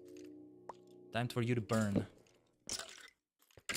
And, oh yeah, you can hear it burning. Yeah, my inventory is already full, but there's some things I can throw away. Might be kind of a waste, but I'd rather just rid the inventory of them. Some of them are still alive up there. Well, then I'll have to kill you myself. Ah, yes, because of the trees. Thick canopy of trees. That's the word, right? Canopy. Yeah, what was I saying about Minecraft? Oh yeah, like one thing I actually do. I watch a video or a stream. I have a couple programs in which I can pin a window on top of any other, and like the window remains pinned. And another one which can make the window semi-transparent. I can reduce the opacity as much as I like. So I do that. And like I can put it like in the upper left corner here, and it's not gonna cover that much. And if I make it semi-transparent, then I can still see underneath it a little bit. Still be able to tell for the most part what's going on that screen. So I do that a lot. A combination of things a lot, and it's very helpful. Very nice. One thing I need to do, and this is why I activated the subtitles too. One thing I want to do is to go back to some audio dramas I have, and just do it while I'm farming things in Minecraft. Though it works better when I'm doing something that requires less thinking, like, you know, getting a bunch of blocks, like that one. This exploration that I'm doing right now requires a little bit of thinking. Thinking on where to go, how to avoid getting into a situation where enemies will kill me or falling down, well, too far down so that I receive damage. We're in the jungle biome now. I already got in some cocoa beans or something like that from here. Those exotic birds are always fun to see, though. Kind of wish I could take one with me somehow, but I can't. Maybe some mods have a way to cage a bird or something. Yeah, they're parrots. You can? Oh, nice. I'm not gonna do it right now, though. I don't want to hurt them, though, but... With seeds. Ah, yeah, but it's a long way, though. It's a long way from here back to, like, one of the bases. Like, you have to keep luring them step by step, right? I mean caging them or putting them inside a container or something, and that's how you take them back. You place them in your inventory, for example, something like that. It's getting a bit choppy because it's still generating a lot of things around the world. But yeah, we're fine mostly with the frame drops. Hopefully it's nothing too bad, Tajigen.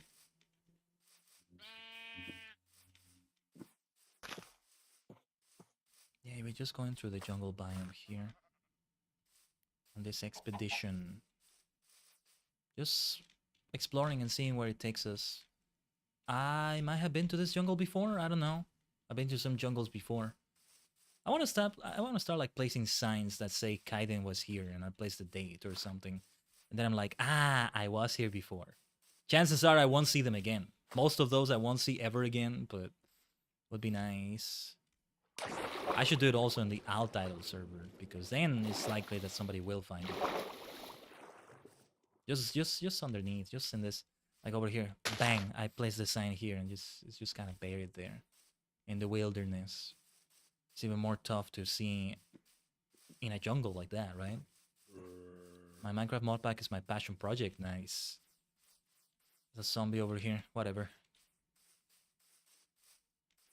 So yeah, I don't even know where this leads to. Haven't seen much of other biomes so far, but I think I mostly have seen all biomes by this point. Yeah. Haven't found much snow. I did find some snow before here. I mean, by here I mean this world. But I don't remember where it was. I might have registered the coordinates again, taken a screenshot somewhere. I didn't know that you could get buried in snow. I almost died, actually. My next death almost came from that. I was so close to death, but I managed to get out just in time. So yeah. If I see more like snowy hills or something, I'm gonna be more careful with it. I think it just depends on like how it's piled up, I think. Not every pile of snow is necessarily going to drag you down. I'm not sure.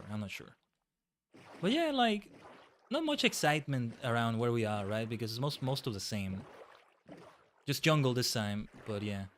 Hopefully I can have a road that leads to a jungle somewhere, and then I'll have a nice source of it. Just like that Yuki village there. Those are plains, and now I have plains. There's still a lot of animals I need to like bring into the farm. I still need to bring some chickens. Actually, there weren't many. When I finally learn how to properly like tame horses or whatever, then yeah, I should go for that too. But yeah, we keep heading towards a positive Z. But the X is now becoming a bit negative.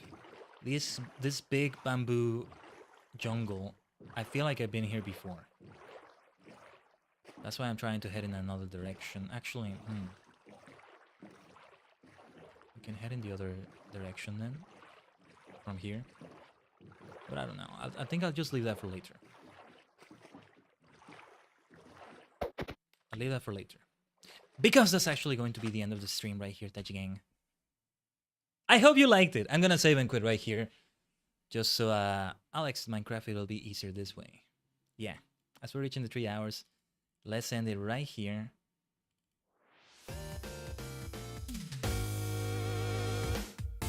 Yeah. Oh, actually, let's go to the schedule. Reminder of what the rest of the schedule for this week is. The next stream will be on Thursday. Once again, Friday, I mean. Right here in number 17 for Knights of the Old Republic. Oh yeah, that's definitely gonna be longer than the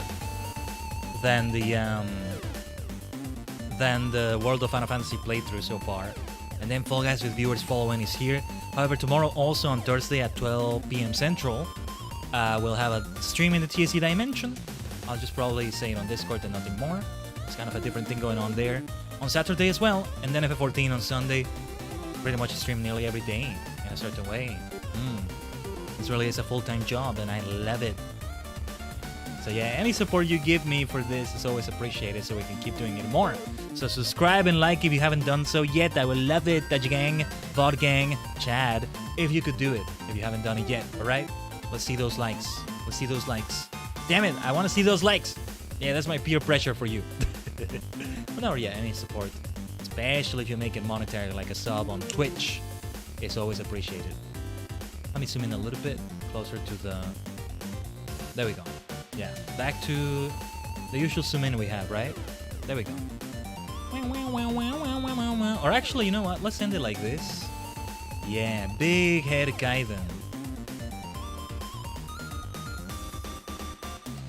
Thank you, Tajigen, for another great stream with Minecraft as I showed you my results after 1 month of playing here. I am a Minecraft addict now, I'm a Minecraft maniac.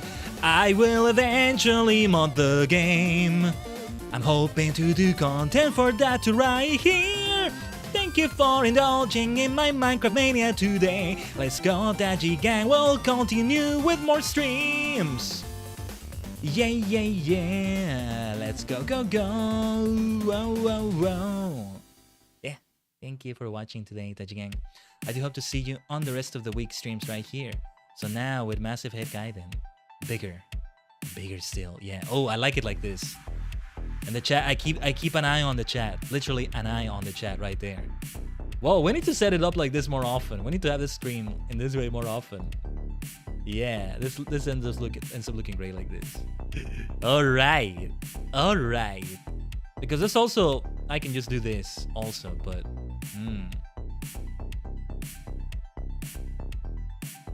I'm watching you. I'm watching.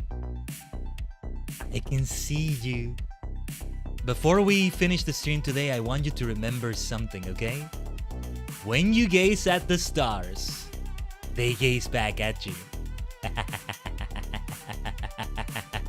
Hope to see you on the rest of the week streams, alright?